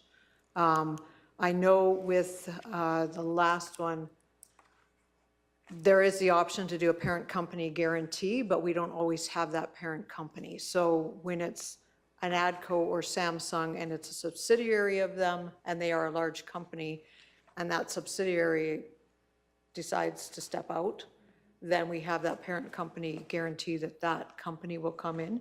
And so that's the one that was recommended to us through legal for that last one. But that, yeah, it's a conversation for you guys to have as to how you want that to play out.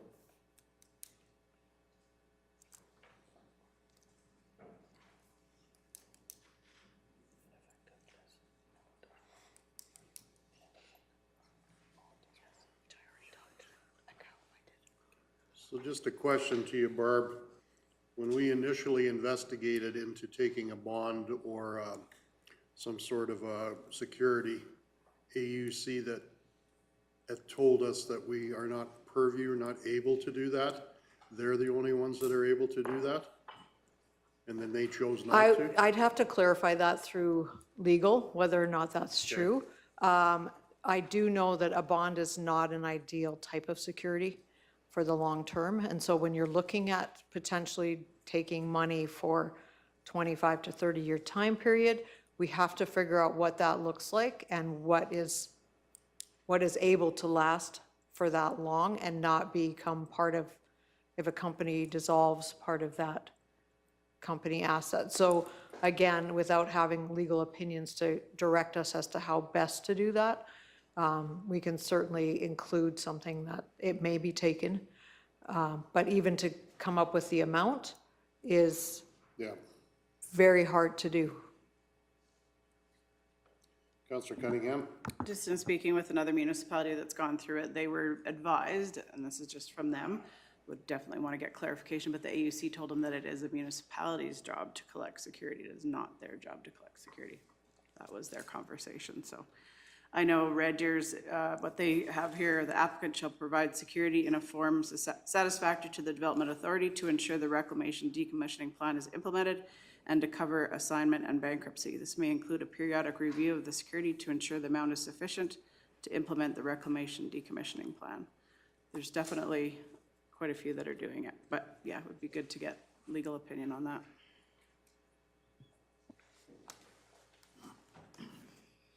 Deputy Reeve King. So I guess, based on that comment Councillor Cunningham just made, if all we're requiring them is to show or to demonstrate that the security is in place, we're not holding it, we're not liable for it. We're just asking them to demonstrate that they have the financial means to decommission and some sort of proof of that based on the wording of the Red Deer County. Perhaps that's something that could go in under other or under the post-construction section, just to say that there's an expectation that they're going to show us the ability, that they have the ability or will have the ability. Councillor Christie. My other concern there was that they make sure that that follows ownership too, that if it changes ownership, that that security goes with it.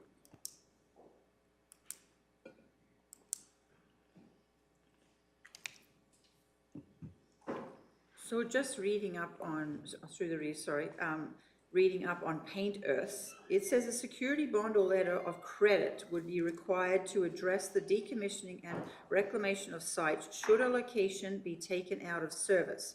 The amount of security and term will be reviewed on a case-by-case basis to determine current reclamation costs.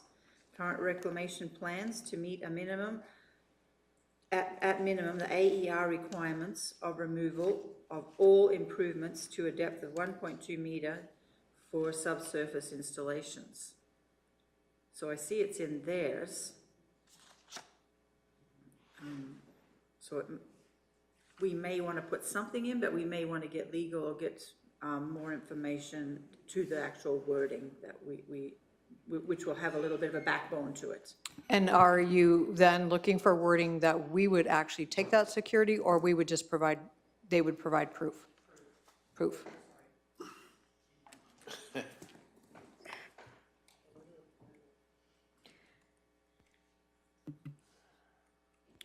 Deputy Reeve King. Just from my point of view, I think that we would be asking for proof. We certainly don't want to be the holders of that security and the potential future liability that comes back to us because we're holding a security note of some type. Okay.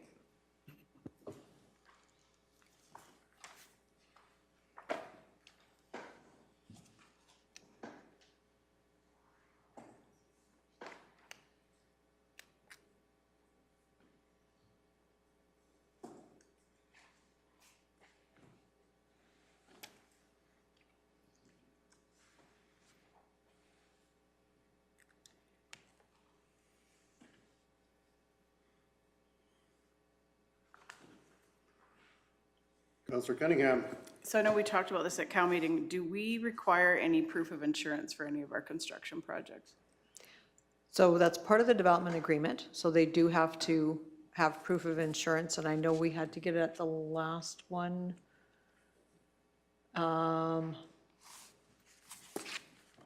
So it is something that we require in that development agreement, and that is one of the clauses in there.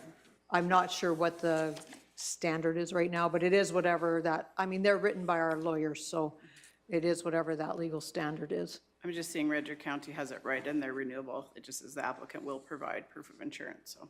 Okay. Right in their land use, so.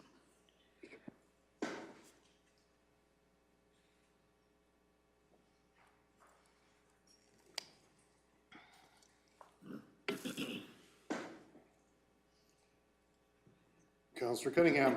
Sorry. And this might be part of the development permit too, but any issues with garbage that would be dealt with through, like, garbage off-site would be part of the development Yep. permit? Okay. And any hazardous spills would be directed to, or any holding of hazardous material, that's all goes to Alberta Environment? Correct. Okay.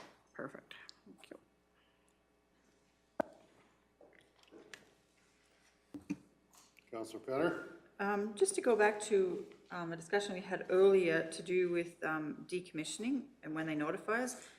We said 2, but some counties do say 1 year, so I just can't remember what we had said at the committee, the whole meeting, what we were happy with. Is it after 1 year? Well, and I think I was going to try to find that in the legislation, which I couldn't. There was a couple of things. One is they don't have any setbacks to residents. The noise directive 12 is what determines their proximity to a residence. So I did ask that question. I didn't get an answer on how long they could be inactive. So hopefully I'll get that answer back. But you can put something in there yourself. Because we were going to look to see what the legislation had, is my recollection. I just noticed that Lethbridge County, which has quite a few of them, they say 1 year. Yeah. You know, and they've got them. So I just wanted to bring that up for a discussion here. Our challenge might be in knowing when they're inactive, because we may or may not know that for quite a long time.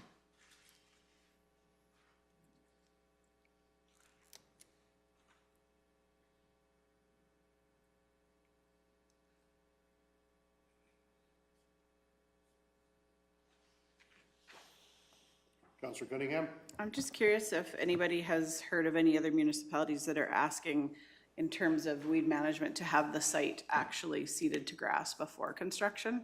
I am hearing that there is a few that are doing that, so just curious on that. Comment on that one?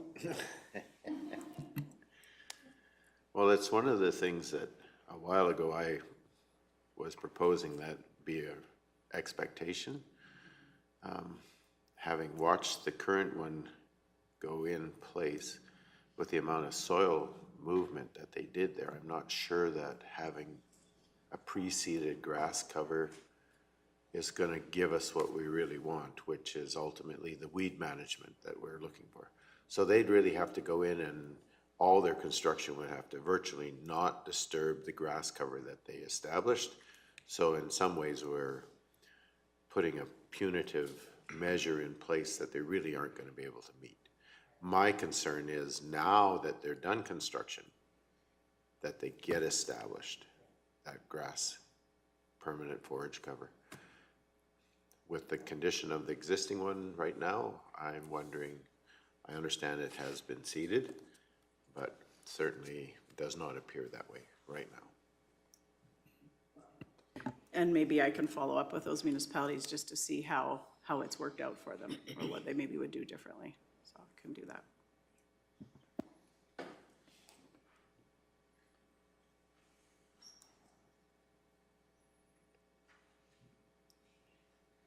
Councillor Cunningham?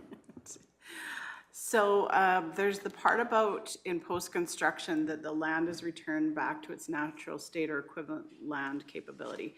Is that where the AUC is going with that? Because I thought I was under the understanding that they don't have to return it back to its natural state, that they could choose to, let's say, turn it into a nuclear reactor site or something, that it doesn't have to go back to that farmland.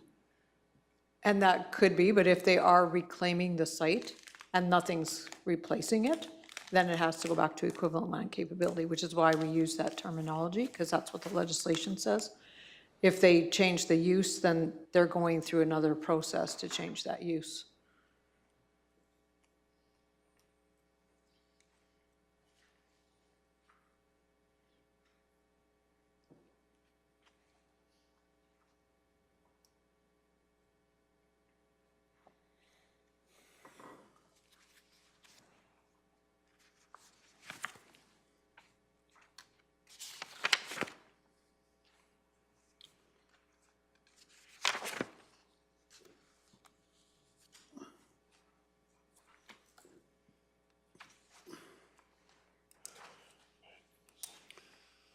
Okay, so are we comfortable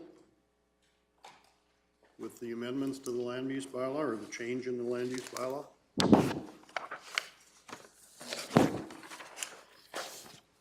We've got a list of further amendments that we will be making to the draft.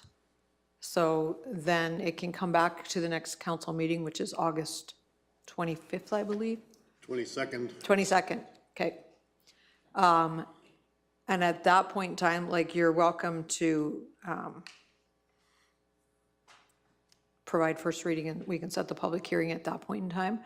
And that way you guys can see what, it's ideal to have a complete amended document that you guys are giving first reading to, so that you know exactly what it is you're giving that first reading. You can still amend it between first reading and further readings, as long as it stays largely similar, you can still do that.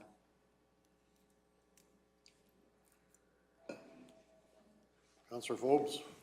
So when I was looking at our current land use last night, under number 99, Health and Public Service, I noticed that you have, that is there, the soil level 1 through 3 shouldn't be used. How come that isn't in all of our documents when we're allowing land use to happen within the county? Like in all the districts, you mean? Because I noticed it was specific to them. Is there somewhere else that it's specific to as well? I can't answer that off the top of my head. Okay. I'd have to go back Yeah. and look, yeah. That was a new district that we just put in the last one, so.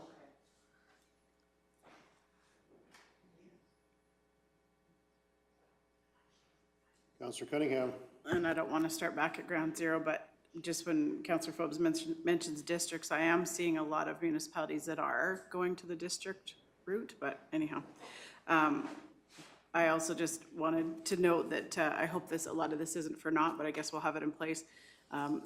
Minister of Affordability and Utilities has been given his mandate letter, and part of it is to review the operations and policies of AUC and to improve it. So it'll be interesting to see what comes forward from that, so.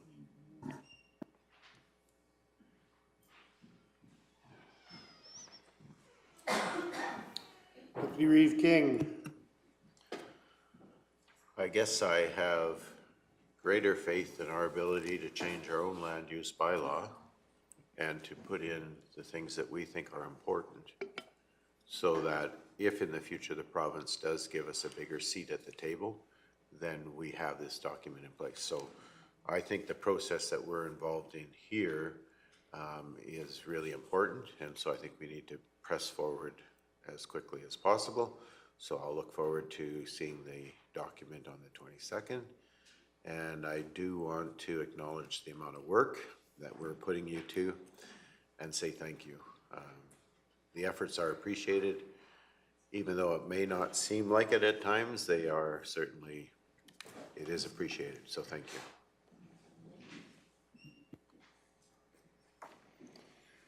Okay, if the discussion has come to an end on this amendment, there is a recommended motion.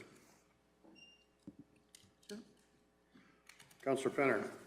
I'll make the motion that council direct administration to make further amendments to proposed bylaw 1889, being a bylaw to amend section 71 and 74 of the land use bylaw 1808, and bring back to the August 22nd meeting. Okay, so we have a motion. Council directs administration to make the further amendments to the proposed bylaw. Is there any discussion to that motion? See none, I will call the question. All those in favor? Carried unanimously. Thank you. Thanks, Barb. Thanks, Kevin.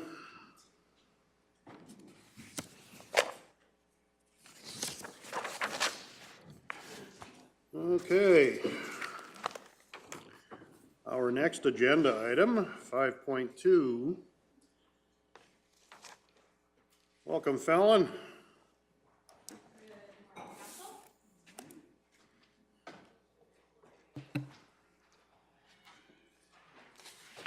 Okay. So first up, I have a nice easy one for us to get things started. You think? Please let it be easy. We have a new employee who has joined us, and as such, we would like to designate him as a weed and pest inspector and soil conservation officer under the Alberta Weed Control Act, Soil Conservation and Agricultural Pest Acts. And so, as is required under these acts, we do need a motion from council to appoint any individual acting under these terms. So I would like to recommend that Stephen Ross receive his appointment. And is there any questions?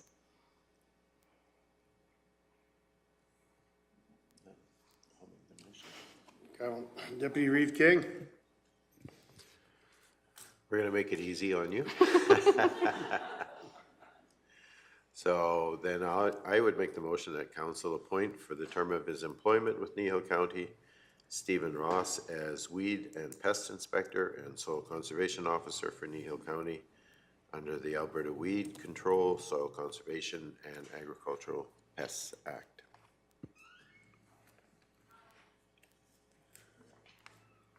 Okay, so we have a motion to appoint to the Weed Control Act.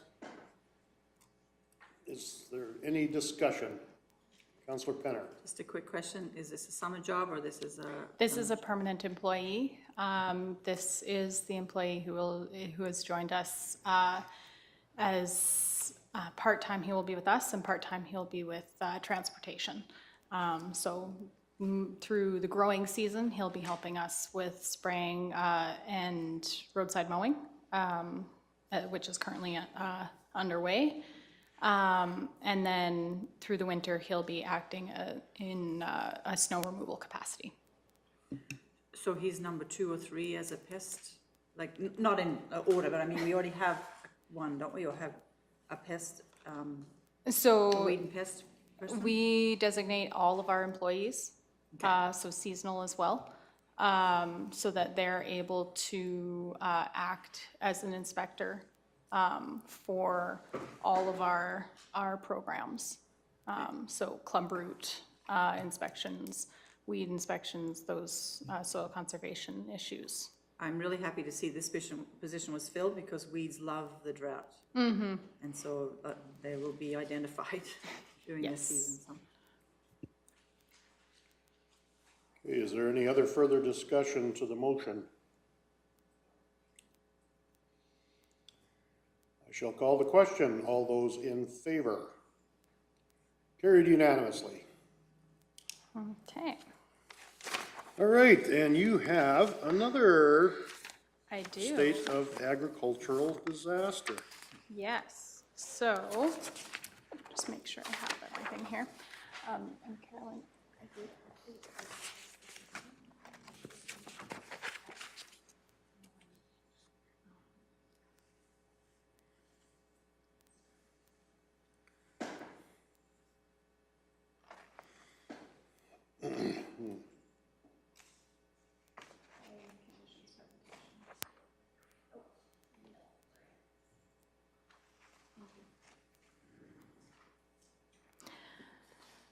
So I did update some of the conditional stuff this morning just to make sure that we had the most current and relevant data.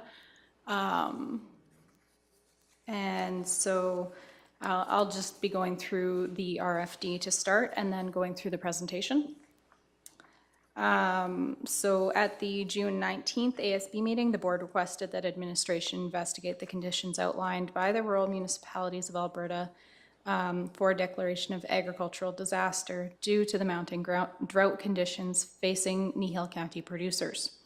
Review of the materials in the RMA guide indicated the municipality considered the data collected and presented by the Alberta Climate Information Service, Agriclimate Impact Reporter, Alberta Crop Reports, Agricultural Moisture Situation Update, and individual producer impact assessments.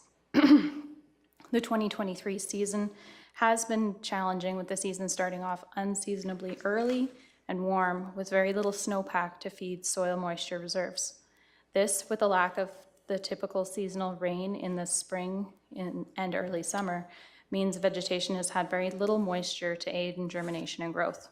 Crops are maturing earlier than usual, with all crops in the central region rated 31.9 in good to excellent condition compared to the 5-year average of 78%. Moisture conditions have been severely dry across the country, or across the county, with all of the county experiencing less than 1 in 100-year dry conditions according to the provincial soil moisture data. As of July 11th, there was 6 municipalities, and I have since added 5 others. So in the South region, in Alberta, declaring agricultural disaster. By region, these are in the South region, we have Vulcan County, Foothills County, Cypress County, Wheatland County. Additionally, the MD of Acadia, special areas 2, 3, and 4, Cardston County, and the County of 40 Mile. In the Central region, we have the County of Stettler and the County of Paintearth, and in the Peace, we have Clear Hills County. There is indication from some other municipalities that they are working through the same data and information that we are, and we'll be putting it into consideration as well.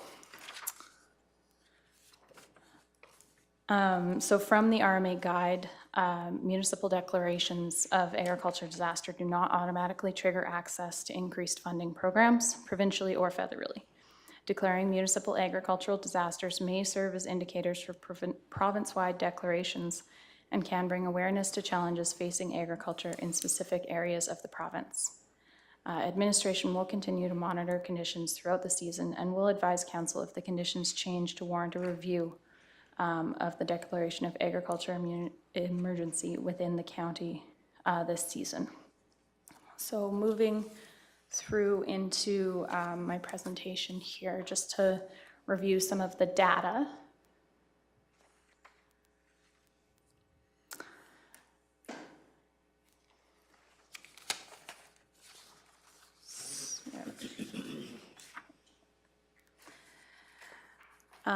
So through this presentation, I will look at the RMA key questions for declaring agricultural disaster, the Alberta crop report information, the Alberta moisture condition maps, and the agriclimate impact reporting network maps, along with a summary of the data.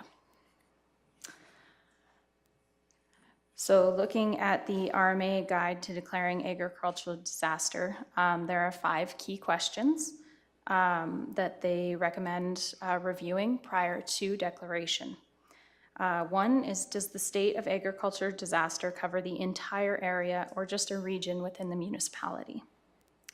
2, does the agricultural disaster cover all agriculture in the municipality or only certain commodity products? 3, has the municipality used AFSC data or local municipal data for the local areas to assess the level of impact being experienced? 4, has the municipality contacted producer groups and associations to discuss impacts being experienced? And 5, does the municipality have data to support this decision? So moving into the Alberta crop report information. So I do have 1 slide from June 27th and then an additional slide on July 11th that I quickly added this morning because we did have that additional information. So June 27th, the crop report, this comes from AFSC, as well as input on surveys from different people in the field, such as the agricultural fieldmen and agrologists in the area. So on the June 27th one, 31.9% of all crops were rated in good to excellent condition, which was a decrease from 41.1 in the June 20th crop report. The pasture conditions, 23% were rated poor, 45% rated fair, 27% rated good, and 4.4% rated excellent. The regional surface, and then in brackets there is the subsurface moisture. So we were looking at 22% poor, 32% fair, 21% good, 23% excellent, and 3% excessive. And so then just going to the July 11th, so 35.9% were rated good to excellent. So this did go up a little bit from the June 27th And then looking at the pasture growth conditions, which did continue to go down. So that was 23% poor, 24.9% poor, 35.5% fair, 30.7% good, and 8.9% excellent. And then looking at the regional subsurface moisture, even with the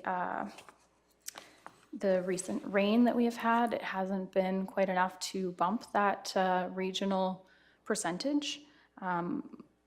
And so that's looking at 22% poor, 32% fair, 21% good, 23% excellent, and down to 2% excessive, or sorry, 20% excessive. Sorry, I'm bumping between the two. But overall, looking at these two crop reports, the crop rating did slightly go up, the pasture continues to drop, and the regional surface and subsurface moisture levels are continuing to drop in those crop reports. Moving on to the Alberta moisture tracking. So this is mapping presented from the province. And looking at, you can see I've circled Kneehill County in kind of the middle of that map. And so this is the 365-day precipitation. So this is relative to long-term normal. And so looking at that, we are in the driest to extremely low on the west or east side of the county, apologies. And then moving west, we get so that we have had a little bit more precipitation, but still staying in that very low to low range. The next one, so this is the spring wheat soil moisture reserves relative to the long-term normal. And so we are overall as a county in that low to very low range. Go to the next one. So the pasture soil moisture reserves, so similar to the spring wheat moisture reserves, they do rate us slightly higher on the pasture reserves, likely just due to the conditions of the pastures retaining more moisture than cropland. So putting us at near normal to moderately low in those areas. And so then moving on to the items from Agriculture and Agri-Food Canada. So these are collected through producer surveys. And this data, this first one here, is the agroclimate impact on crop and hay quality. So they do only do these maps monthly. So this is from the June 30th one. So we won't have July data until the end of the month. But as it sits as of June, we're looking at a severe to moderate impact on hay, low yields, looking at early cuts occurring due to the early maturity, but there is still some hay availability. It has just been severely impacted. Moving on to the next one, the agriculture impact on pasture and rangeland conditions. Again, you can see us circled there. So we are in the severe impact on range conditions. There's a little bit in extreme and a little bit in moderate, but overall we're looking at severe impact on those conditions. Move to the next one, the agroclimate impact on feed availability. So there is a moderate feed availability impact. We are looking at the fact that AFSC did raised the low yield allowance threshold. They've doubled it to accommodate low yields. So this has impacted the availability of feed for the area. This does only apply to land that you only qualify if you convert that into feed. If you're going to convert it into something else or till it over or try and harvest it, you don't get those dollars. And that can be applied to a portion of the field or the whole parcel. So that's just a note that would impact that feed availability. And then looking at the agroclimate impact on surface water supply. So we are in the severe surface water supply. We are, as you may have noticed, there's a few creeks that are very low. We are looking into an additional release from the Bigelow Reservoir, but we have not been able to get in contact with the correct people. So it has been a bit of telephone ring around trying to locate that. But yeah, overall, we are very low when it comes to our surface water supply. So in summary, the drought conditions have impacted agricultural operations across Kneehill County. In speaking with local producers,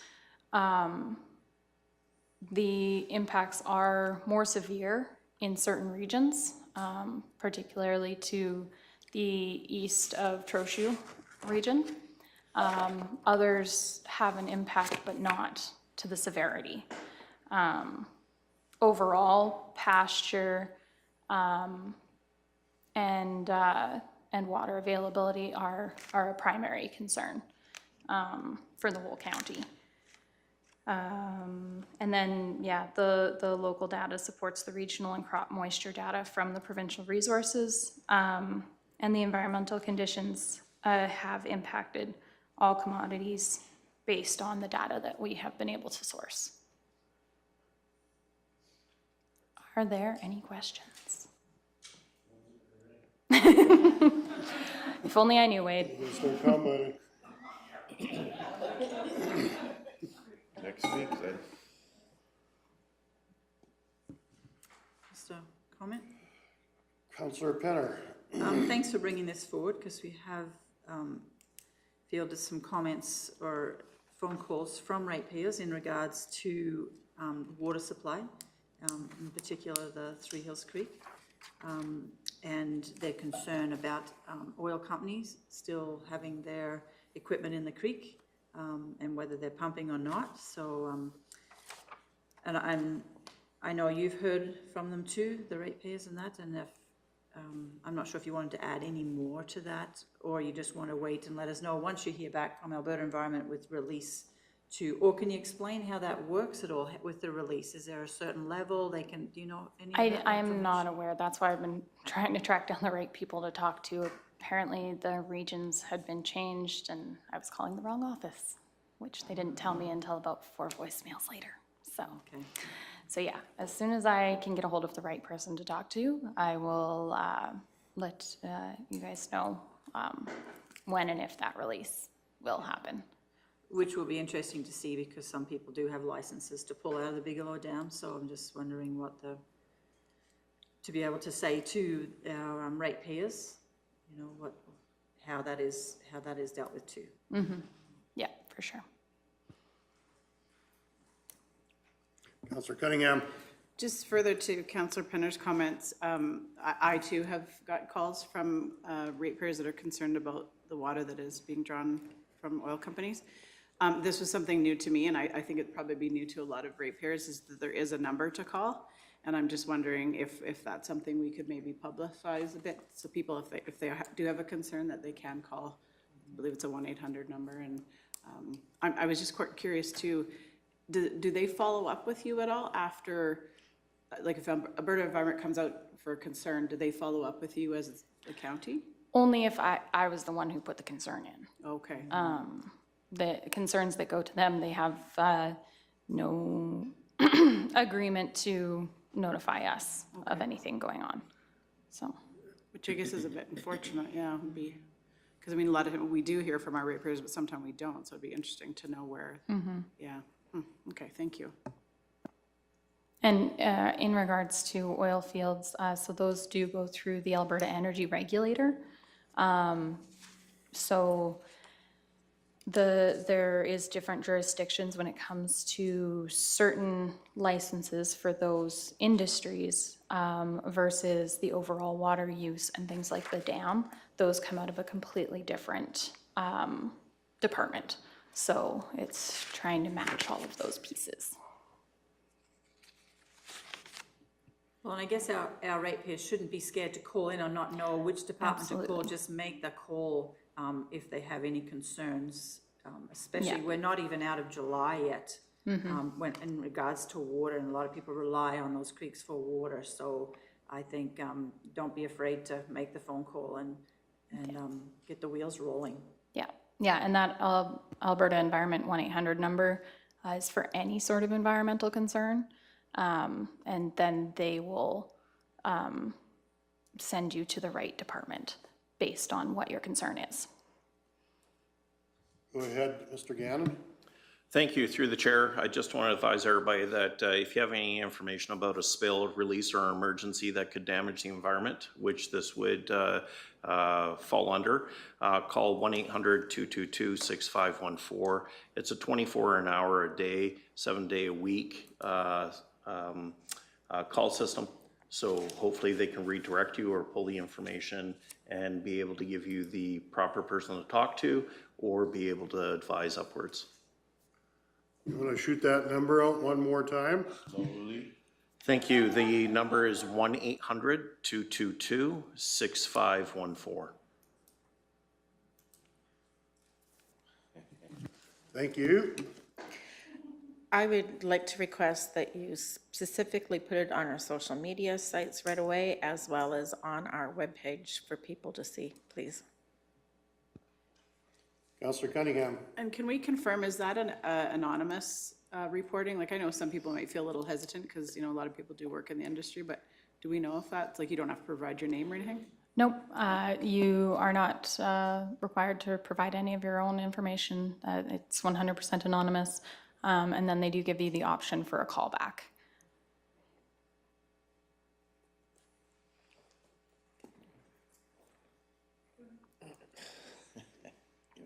Deputy Reeve King. I just want to say thank you for all the work that you have done to put this together. And from boots on the ground here this week, as recently as yesterday, I would say our conditions have gotten much worse, both on the crop side and on the livestock and pasture side. And more guys are looking to have crops written off for feed sources. And I think it's important to acknowledge the fact that AFSC is being very cooperative with producers who are in need of feed. However, the problem that we're facing right now with conditions like yesterday is crops are going out of condition even for feed very quickly. So I think we are sitting at a point where we need to acknowledge the reality of the ag situation out there, and we need to move forward and state that we too have a problem here, and we need to acknowledge that formally. So that would be my comment. And I don't know whether it was a Freudian slip on your part or not, but I understand we're declaring an agricultural disaster. Yes. And the motion, it declares an emergency, and that might be more appropriate in some ways. But regardless, I would make the motion that council declare a state of agricultural disaster for the 2023 season and submit communications to the appropriate authorities. Alrighty, we have a motion before us. Councillor Penner. Just for clarification, I have a ratepayer listening today, and they have a concern with weeds, and especially the kochia, because of drought. They're pulling it by hand. We spray the 2 feet with Roundup, correct? Not with Roundup, but we do spray. We haven't done that program this year, so that's the gravel recovery program. The spraying of the roadside ditch program has gone on from 30, and then I may have to correct this, but 30-4 south. And so we've been spraying the whole ditch for weeds there. Some areas we have had very good results, some areas we have not. We're hoping to try to resolve that, but if there is any locations that anyone sees any place with an issue, please call our office and let us know. We're trying to hit as many as we can, but it is a major issue, and we can't be everywhere all at once. So if they let us know of a specific site of issue, we can try and deal with it as quickly as our services allow. We do have, like I said, we can't be everywhere all at once, and we do have capacity issues. And if there's something that someone does have an issue with, there is within county bylaw the ability and the right for ratepayers to control their weeds up to the center of that roadway. So if it's something that someone would like to handle themselves, they're more than welcome to. So the question to me here just now was, are you just using Roundup is what they were told? And I think I know the answer to that, but can you just let them know that what we're using, if it's Jordan 22K or whatever? Yeah, so the product that we're currently using is called Detail, and it is a group 14. And I can't remember the product active ingredient right now. I apologize for that, but if anybody would like clarification on that one, then we can provide that out to them. But yeah, no, it's not Roundup. Thank you. Councilor Christie? Do you know if that has a extended period of activeness? It should, according to the label and according to our chemical representatives, have a 2-year residual. With something like kochia, we'll be very happy if we get one. But it's something that, yes, we specifically seek out something that has a 2 to 3 year residual. Okay, thank you. One of the things with weeds right now, not actively growing, they're hard to control. Absolutely. Because they're not taking chemical up either now, or Yeah. so the residual part is very important.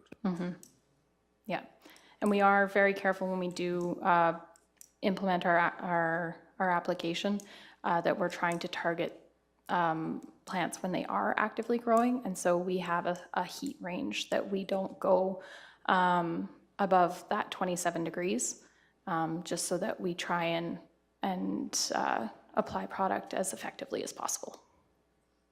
Councilor Cunningham? Really appreciate this conversation, because I do have a ratepayer as well that's concerned about the kochia in his area. So I would love the information on the product that is being used, if that's possible. And again, just a reminder, like I said, for people to call into the office. And then I think there's a report a weed icon on the Kneehill County website where they can do that all online as well, right? Okay, Yeah, thank you. absolutely. And this is a concern that we are addressing, absolutely. It is forefront in our mind as we're creating our program, but we also have the fact that this is not a regulated species. This is not listed under the Alberta Weed Act. So as far as jurisdiction for doing anything beyond our own right-of-ways, there is not anything that we are able to enforce.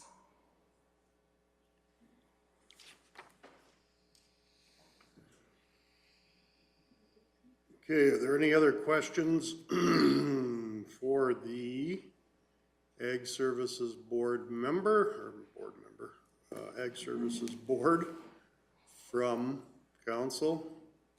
If not, we do have a motion before us to declare a state of agricultural disaster. If there's no more questions, I will call the question, or I'll call the question. All those in favor? And that's carried unanimously. Thank you, Council. Thank you, Fallon. Thank you.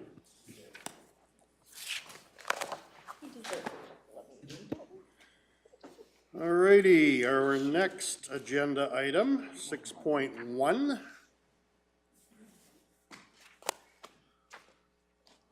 Welcome, Ms. Nyman. And anytime you're ready.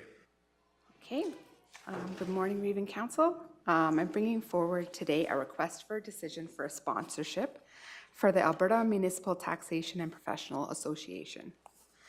So this association is in its second year, and it was created to promote collaboration, support, and education with its members for Alberta tax professionals. Last year it hosted 80 people, and this year it's expecting over 100 participants. It provides educational opportunities on current events, the opportunity to share knowledge, growth opportunities for professionals. This year's topics are tax recovery, land title interpretations, legal solutions, and year-end financials by Civic Solutions. Last year, you guys did sponsor for $500. You also provided door prizes and swag items for this event. And there are 4 levels that you can sponsor. The level 1 is a $500 sponsorship. It includes logos on the screen throughout the event and website recognition. A level 2 sponsorship is $750. It has the logo on the screens, website recognition, and allows a staff member to go to the conference as well as attend a gala event. For the level 3, it is the same thing except for 2 staff members would be able to attend. And then they have the final level. It's $2,500. It's the same thing, our logo throughout the event, website recognition, 2 staff can attend, and it also has a welcome introduction to the attendees. We just wanted to point out the level 2 sponsorship and above does allow 1 or more staff members to attend, which we would love to attend.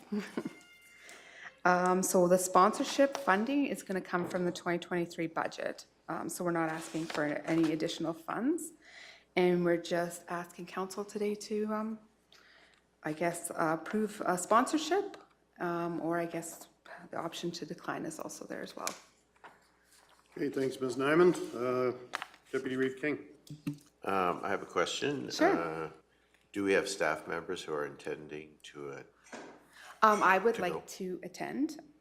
So this association, Caroline is part of, so she'll be in attendance, but she's as a part of the association. And then if you approve a level 2 or higher, then I would love to attend. And if there is 2 people, then we would either have maybe a supervisor or another interested person attend. Okay, so I guess my question is regardless of what we do as far as sponsorship is concerned, do we have staff that are approved to attend this Yes. event? Yeah. And so we do have staff that are going? Yes, yeah, Okay, and so they would be paying a registration fee to attend? yes. Can you tell me how many of those people there are? Sure, there's just myself at the moment, and if we paid So for me just to attend, if we did a level 2 sponsorship, yeah, you would be able to attend the conference. And that's basically the $495 registration fee, which is $5 more than a level 1 sponsorship. So for yeah, $255 in addition, we could get your registration and our sponsorship taken care of. yes, Whereas for $500, we don't get your registration. exactly. But we Yeah. do sponsor. So we're gonna pay the $500 plus your Yeah. registration fee as part of your training and development. So Yes, exactly. it's a no-brainer for me. Councillor Phillips.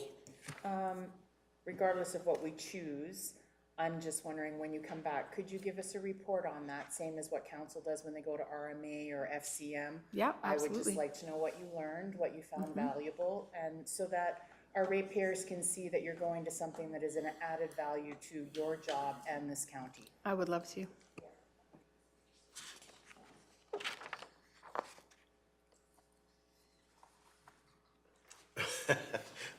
How come you? Deputy Reeve King? I'll turn my mic back. So I guess, again, come back to my question, is just yourself, that's all that's attending? 'Cause Yeah. if I knew there was 2 staff members going or already had registered or were planning to go, then we would sponsor at a different level than, because it would I think cover I would those have costs. to, sorry, Kenza, you're gonna probably have Go to ahead, jump Ms. in Barney. here for, I'm we looking for don't have full clarification staff on in that, place. so we know where we want to go.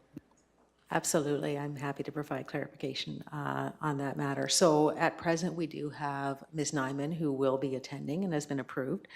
We will also have the financial controller, who will be joining us at the end of August. So if council does support a higher sponsorship, that would be a attendee, that would be very advantageous, because this role reports through to the financial controller, and I believe would provide added value is there as well.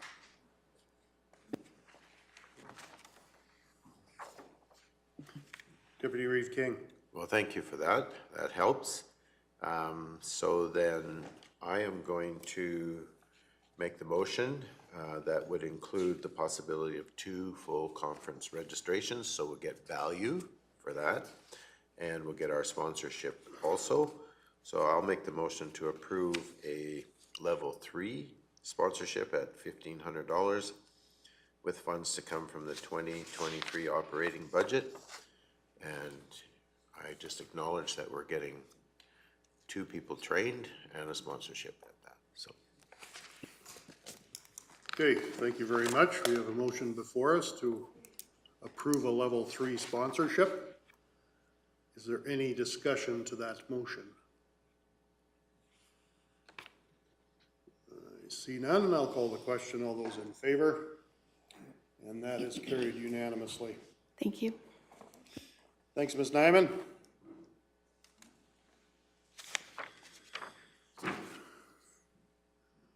All righty, does anybody want a break, or are we gonna continue on here? A quick break. A quick break, okay. We will be back at 11:35. We will.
Alrighty, seeing as how everybody's back, we will bring the meeting back to order. Our next agenda item, 7.1, Three Hills 2023 FCSS.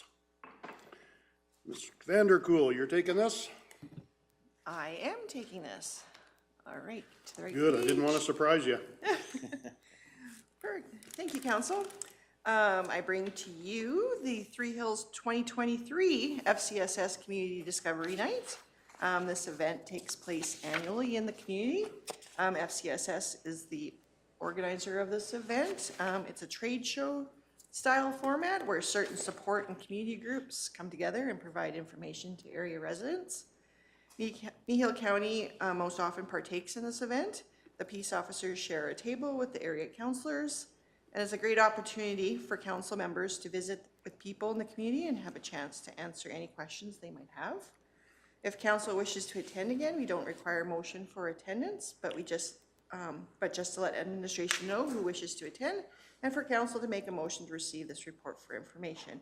This year's Three Hills Discovery Night is on Wednesday, September 6th, and it starts at 5:30.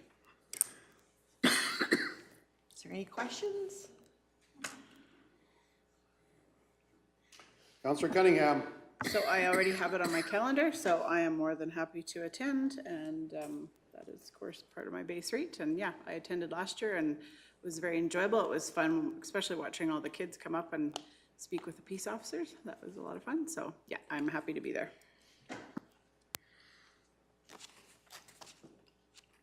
And I guess it's open to any councillor if they so choose to go. That is correct. Okay, so would someone like to make the motion to receive for information? Councillor Cunningham? I move that council receive for information the Three Hills Community Discovery Night Report. Okay, very good. We have a motion to receive for information.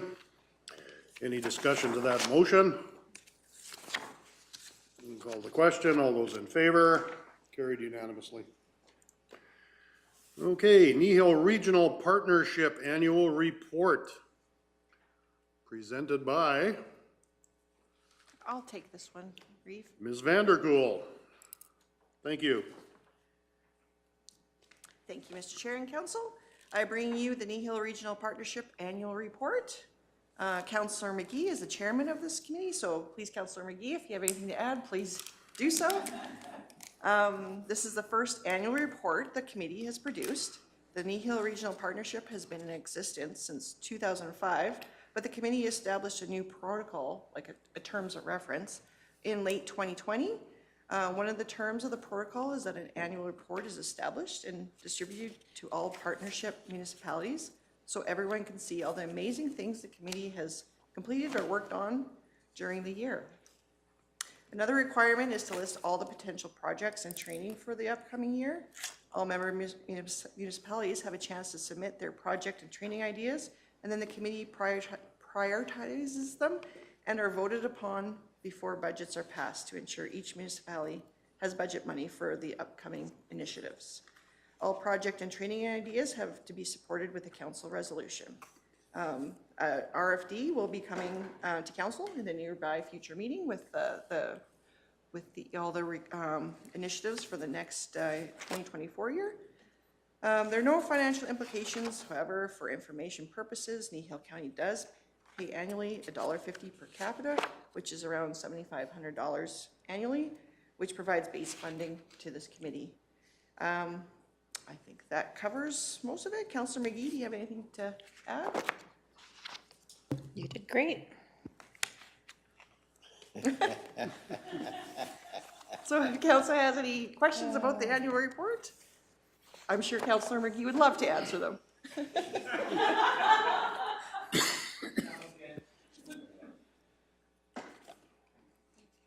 Councillor Cunningham?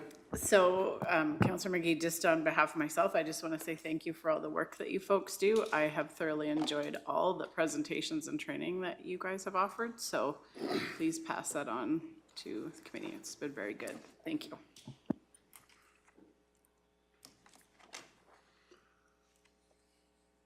Any other questions? Comments, compliments? Fine job, Faye. Better you than me. Councillor McGee. I have a question. How do you like the report format? And is it with the information you were hoping to see?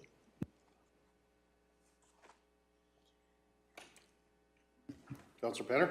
I think it's well presented, and everything that I have thought of is in here. So I'm very happy with it and look forward to seeing it going forward with the updates. Councillor Cunningham. So just curious, Councillor, with the broadband, like I see that the project was stalled and we all know the state of broadband in rural Alberta, but do you know more about when that will go forward, or have you heard anything about that?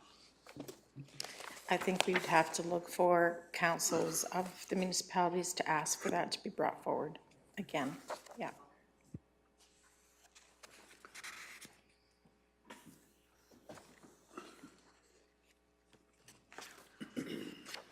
Okay, we have a motion to receive for information, if someone cares to make such a motion. Councillor Christie.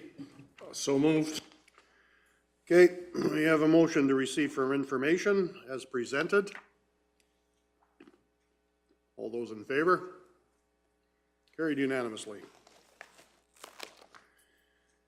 Alrighty, here we go. Kneehill Medical Service, 7.3. Kneehill Medical Services Retention and Recruitment Task Force proposed, blah, blah, blah. Gonna take this one too, Ms. Vanderkool? I can take this one as well. Alrighty.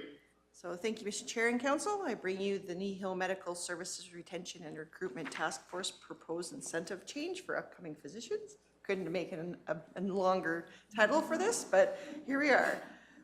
Deputy Reeve King is the chairman for this committee, so please, Deputy Reeve King, if you have anything to add while I go along, please do so.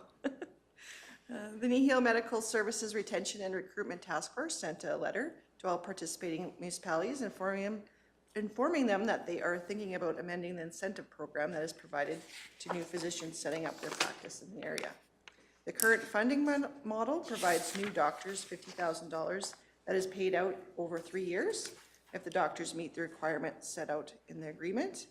The new funding model will provide new doctors a reduced rate of $25,000 that is paid out in 24 months. Under financial implications, the funding model for base funding for this committee is that each participating municipality pays $2 per capita.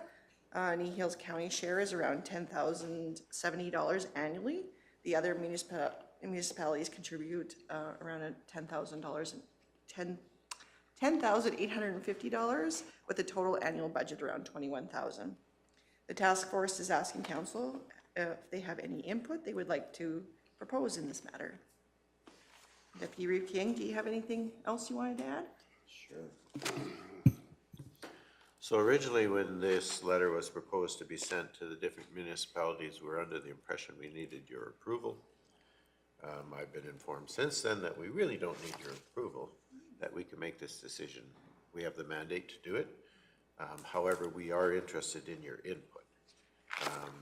And so certainly I could take back to the committee any comments from this council.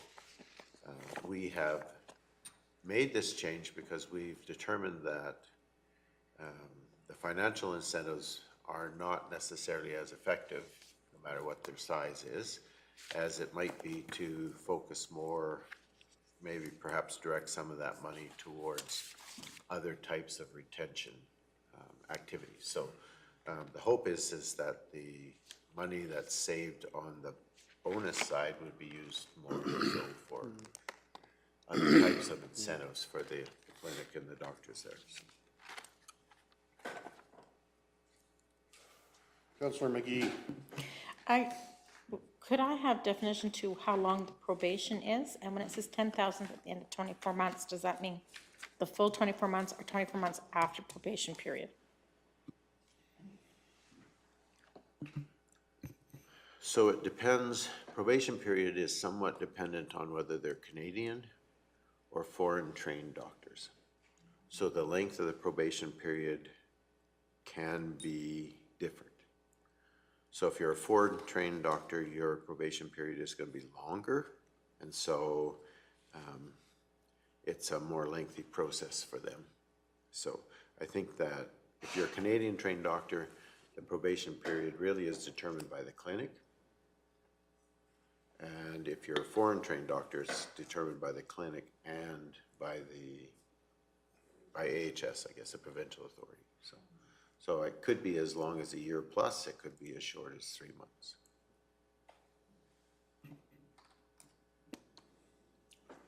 Are there any other questions?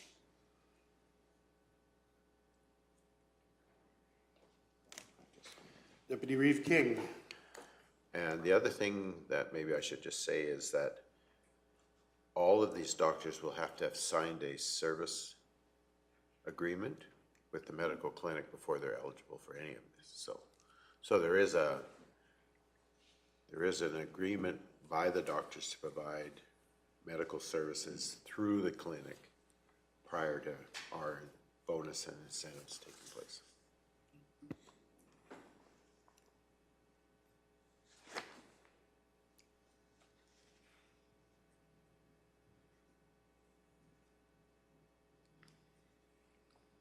Okay, is there anything we want to take back to the committee? Comments from our side, or are we good with the way it's spelled out? Deputy, or Councillor McGee. I just want to say thank you. I think these are much needed changes and better use of funds, absolutely. So I really appreciate what you have put together here.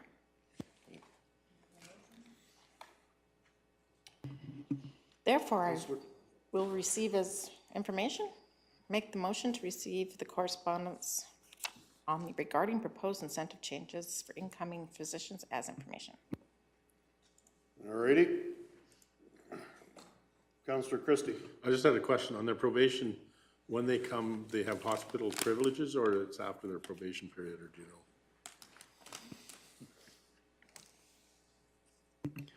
You're getting a little bit into the details of how the clinic works, but my understanding is once they begin to work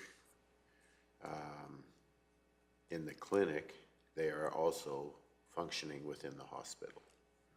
So the length of that access to hospital depends on whether they pass and exceed the probation period. So for a doctor to be effective in our community and to be helpful to the clinic, they pretty much need to be active and involved right away. However, and I stand to be corrected by Dr. Calhoun or whoever, in that initial 3-month assessment, I'm not sure that they have those privileges at that point in time. Thank you. Okay, are there any other questions to the motion? I shall call the question. All those in favor to receive for information as presented? And carried unanimously. All righty. Shall we start on the scholarships, or should we push those? Okay, and we shall adjust the schedule, or adjust the agenda. Our next agenda item 7.5, Kneehill Housing Request. And I gotta find that because I wasn't ready for that shift. It's page 134. There. Okay, Ms. Vanderkool, are you taking this one too? I would love to. Oh boy, you said we were gonna see lots of you today. Thank you, Mr. Chairman and Council. Today I bring you the Kneehill Housing Request. Councillor Forbes and Councillor Cunningham sit on this committee, so if you have anything to add while I go along, please feel free to interrupt me. We annually receive a requisition from Kneehill Housing. The funding is based on the year's equalized assessment figures from all participating municipalities. From those numbers, the percentage is calculated in which each municipality contributes to the requisition. We received a letter from Kneehill Housing stating that the requisitions that were sent out for 2023 had a slight error in the calculations, which resulted in some municipalities overpaying and some underpaying. Kneehill County underpaid in 2023 by $266.28. The Kneehill Housing Corporation is asking that all over and under payments be added or deleted to the 2024 requisition. Today, administration is requesting that a motion is made that council endorse the approach prescribed by Kneehill Housing to adjust the Kneehill Housing requisition in 2024 to account for the miscalculation in the 2023 Kneehill Housing invoice. Okay, thank you, Ms. Vanderkool. Are there any questions? It's fairly straightforward.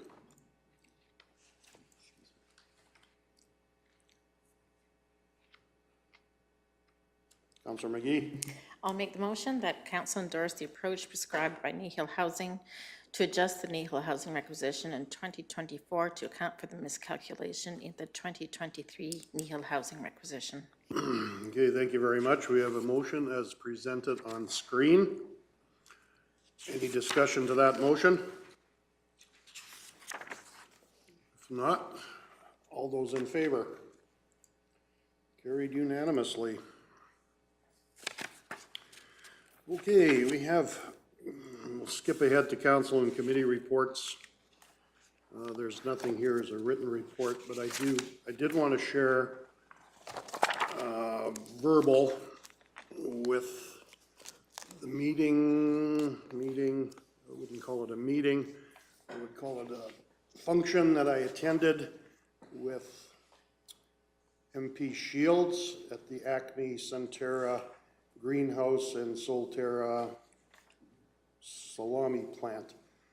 I didn't get an accurate count on how many people were there, but I do believe it was between 26 and 28 people from not just the general vicinity, but from all over southern, kind of southern, eastern Alberta. There was, trying to remember who the MPs, MP Liepert was there from Calgary Shaw, Martin Shields from our constituency, Bow River. And we also had Earl Deretian was there for a bit. I'm not sure when he left because we kind of got broke up into two groups. It was too hard to carry 28 people through the same facility, so we split into two and 14 and 14 or whatever. And then from the province, we had MLA Cooper was there, and we also had MLA Grant Hunter from, I do believe it's Cardston, Tabor, Milk River area. One of the comments that MP Shields said was that he's driven through all of his Bow River riding, and he said he finally found someplace that had decent crops, which our crops are probably better than others, but according to what I heard from some of the representatives from the Standard, Brooks area, their crops, if it wasn't for irrigation, there would be no crops. So it's pretty tough on the eastern side. We had a luncheon. It was great to get together and have a opportunity to speak one-on-one with some of the MLAs, some of the elected officials from the area. And it was a well-attended function and worked out very well. Centerra did a fantastic job of providing a luncheon and going through the different, the Centerra greenhouse and the Solterra salami plant. And if there's any questions, I can try to answer them, but if not, we have a police advisory report. Councillor Cunningham? Just wanted to say that I attended the graduation ceremonies for the RCMP Youth Cadet Camp, the 5-day camp that was hosted here in Three Hills. It was really neat to see the kids all line up and kind of went through activities, and it was very well done. From what I saw, I think they learned about teamwork, work ethic, attention to detail. So whether they choose RCMP as a career, or no matter what career they choose, I think those qualities will serve them well no matter where they go. They had visits from the alert team, which is the Alberta Law Enforcement Response Team, the recruiting department, the defense tactic team. They visited the detachment, major crime units was here, the police dog services were here, and the explosive unit was in Three Hills as well. So just sitting afterwards, there was a barbecue, and just listening to some of the parents and the grandparents and the kids, it was just, they were thrilled with it. So they are hoping to hold it again next year. So yeah, I would just recommend it to any young people. It sounded like a great event, so. And I just wanted to quickly say, Councillor Phobes and I attended the Three Hills Parade and put a float in. The two of us are very modest, but we just wanted to say that, yeah, I didn't bring the plaque, but we were proud to win the Judge's Choice Award for Kneehill County. So if anybody wants to see the plaque, we can certainly, show it to anyone. So no, we had a lot of fun, and it was a really well-attended parade. So yeah, thanks.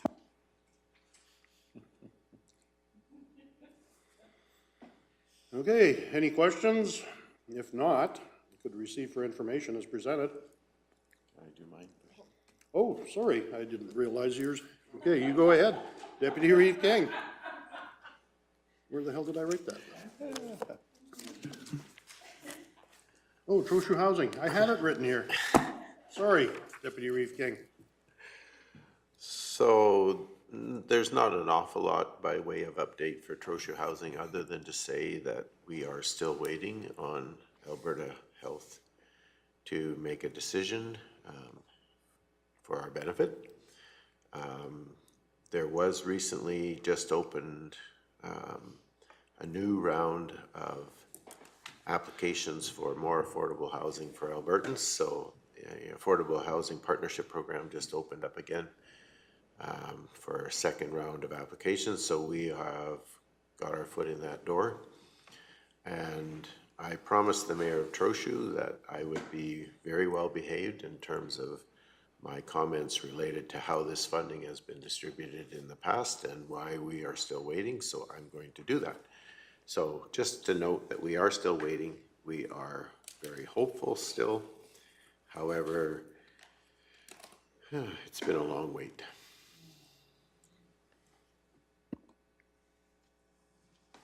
Councillor Cunningham. I just want to commend all of you on your patience, because like we've said, with the change in government, I think the two departments that you folks deal with have, actually those two people are not even in government anymore. So now you've got two new members to deal with. So kudos to you folks for carrying on. I have seen that there has been some announcements on, like you said, Mr. Nixon has been out. So fingers crossed that Trochu will be next.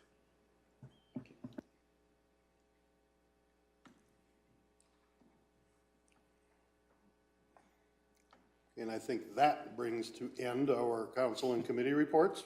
Are there any further questions? Deputy Reeve King.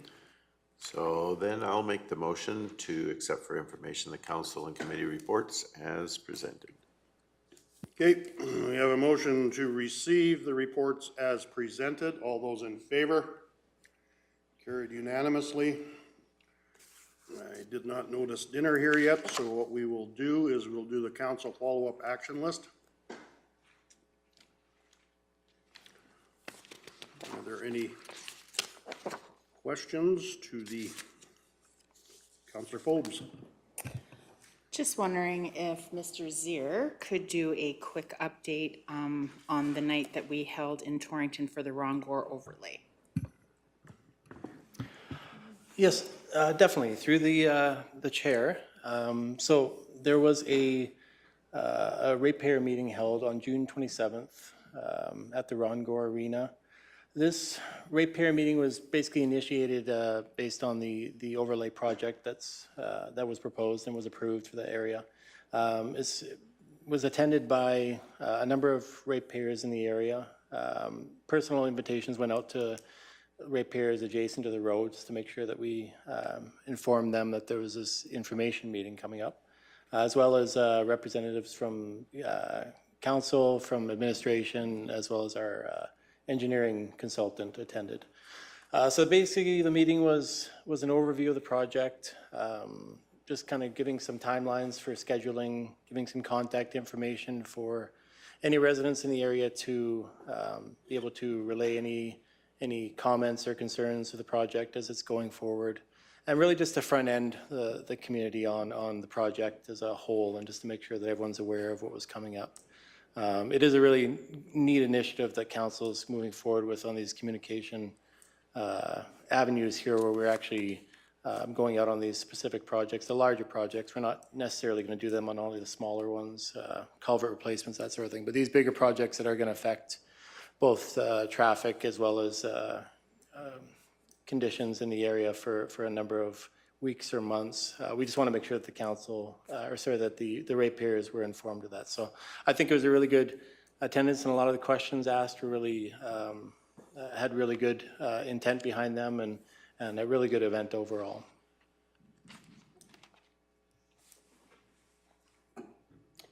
Councillor McGee. About how many people attended? I believe there was a total of 6 that we had on the tally there.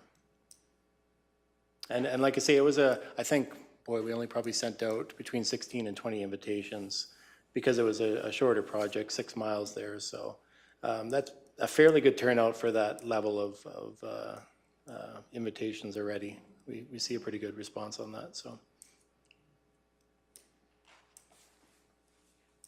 Councillor Cunningham. So just while we got Mr. Zier here ready, I'm just curious on the communication with landowners in the Three Hills East Water Survey area. Of course, we know that won't proceed due to lack of support, and it just had here that by July 14th, a notification letter would be sent to all landowners. So I'm just wondering if that's been completed to date. Yes, through the chair, that's correct. The based on the results of the survey and the direction from council, a letter was compiled and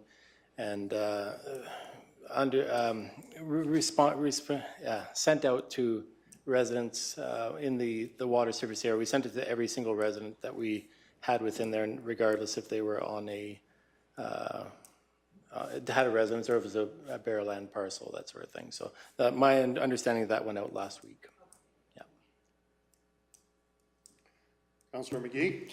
I can verify letters were received. There you go. Deputy Reeve King. So again, for Mr. Zier, just the Huxley Hall has a beautiful new roof, and so we're safe from water from that side of things. Just curious about where we are in the wastewater side of things as far as Huxley is concerned. Yes. And if you could give an update on where we are on that project. Sure. So for the Huxley wastewater review, we had sent out the RFP earlier in the year here. It closed, I believe, the middle of June. We had a number of respondents that actually came back, which is good. And we are just finalizing the details on awarding it to the successful proponent on that. From there, we will, the proponent has had, there's 2 community engagement sessions included in their proposal, so we're just setting up what that looks like on their end for dates, and then we'll propose them to council just to make sure that there's enough representation on that end. That's kind of, after we get to starting the groundwork here, the preliminary meeting, the community consultation will be the next step. So you're anticipating by fall kind of timing, or? Yeah, oh, for sure. Yes, yes. I think, to give a date, I would think early September for the first consultation is likely our timing. All right, and then just as a follow-up question, where are we on the lighting side of things for the hamlets as well? Yeah, and I do have the lighting. I think I mentioned it a little while ago that we're going to tie that together with the same consultation with the Huxley residents. So we have, the meeting will be for the wastewater, but we'll also have a side section where we're going to present the lighting assessment on there, just because we're going to have all the staff, the residents, and as many residents as we can in that room at one time. So we want to get as much impact or as much feedback from them as possible. So we do have the lighting assessment submitted to us from ATCO Electric already, with a few different proposals on costing and that sort of thing. So we're going to give a few options and then see what the feedback is, and then it can be presented to council afterwards. Thank you.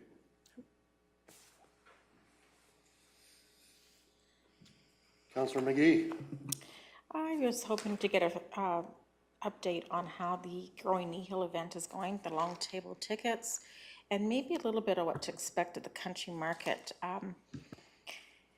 This comes from hearing feedback and seeing that a lot of people are having challenges finding the information they want because they have to get onto the website and find the right page and blah, blah, blah, blah. So, and I thought it was interesting when I went then to see what they were talking about. I learned a lot on the webpage that I didn't know of what was going to be at the market, and I was thinking that maybe there could be a little bit more communication and engagement with our community members about what to expect at that event. I'm just wondering what promotional products or strategies, I guess would be the better word, that you'd be using for specifically the market. Thank you through the chair. Currently, as far as the long table event, I believe we just have over 40 people that have signed up for the long table. As far as the market, we've had a lot more vendors come forward for the market. I'm sorry, I don't have the number right in front of me, but I can get that to council. As requested through the CAO, we have tried to put additional marketing material out there as far as just identifying the market itself as a separate entity to the Growing Kneehill event, and that the long table is a separate event of its own. But the marketing strategy has been similar to past years where we've gone to our outside tourism partners within some within the region, some outside through some of the publications and trying to push that message outwards. We've also done our internal through our own website as well as spot conversations. We try to pull in the individual community groups to go outwards and provide barbecues within those communities. But unfortunately, the community groups did not have capacity to go forward with those promotions. So it's been a lot of phone calls for trying to get people involved, and it's been trying to push those promotions through the normal channels that have been successful in the past. Thank you. Councillor Cunningham. Just looking on the website, it looks like the country market vendors, we've got about 20. It looks like they're on here so far, so, yeah.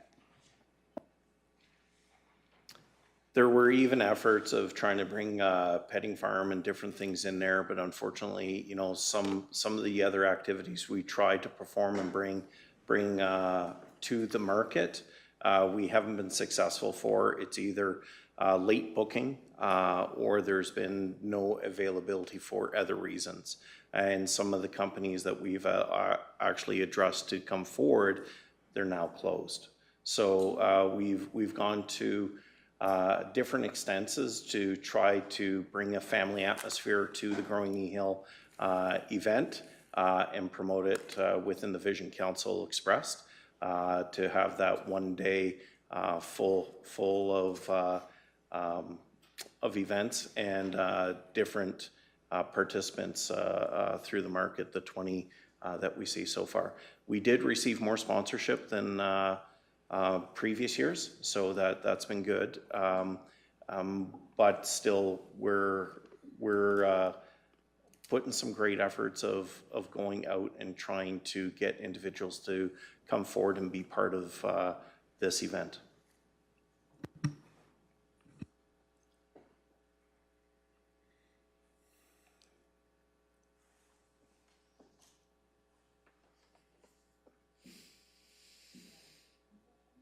Councillor Forbes. Just in regards to, since we won't be back until August the 27th, and I see that it's due, or sorry, August 22nd, and it's due on July the 28th. that council directed administration to prepare a list of concerns to raise at the September 19th hearing regarding the proposed solar generation facility in Kneehill County. Do you know where we're at with that?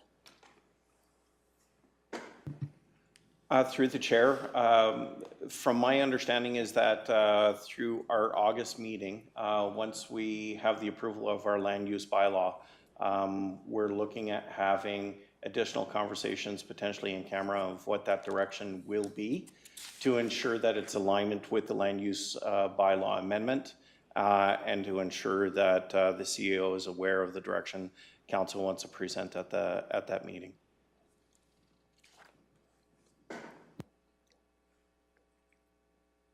Councillor FOIP, or Councillor Cunningham? So, sorry, I just want to clarify, you mentioned August, but so the details for that, because it's due, I believe, to the AUC by July 28th, so we have that ready to go? Could be that's like a couple days away? Through the chair, we have the original information that was provided from council, and that was part of our original statement. If there's additional information that we want to present, please let us know, but we also have the land use bylaw to be able to, even though the event is after, that potentially we can use that information. It might be discarded, but it might be an opportunity. So do they allow you to bring forward information past that July 28th date, or do you know?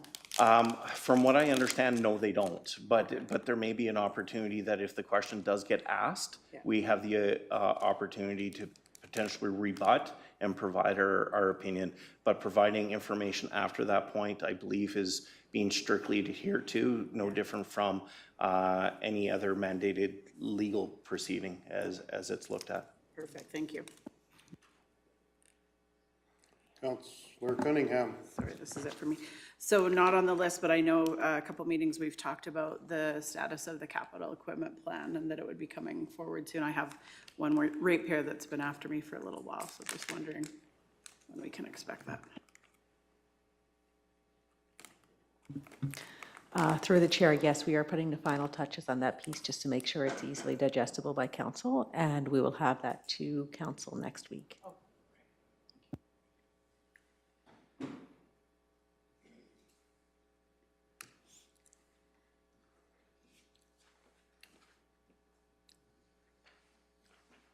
Are there any other questions dealing with council action item list? If not, does somebody want to receive for information as presented? Councillor Forbes? So moved. Okay, we have a motion to receive for information as presented. All those in favor? Carried unanimously. And at this point in time, I think we are in recess, coming back at shortly after 1.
Okay, I'll bring the meeting back to order. It's 1:03.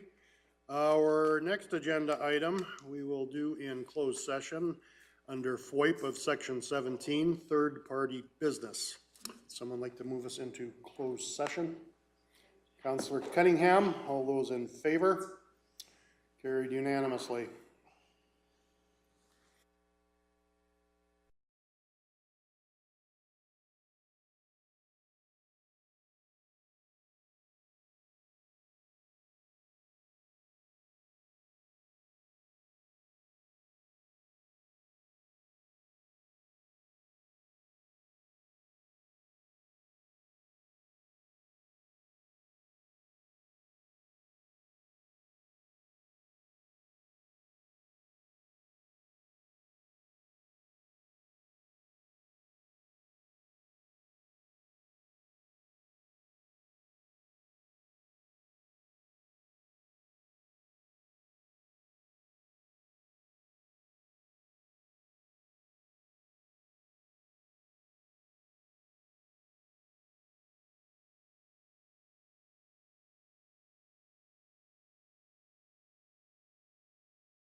Alrighty, we made the motion to come out of closed session at 1:17. We let the gallery refill.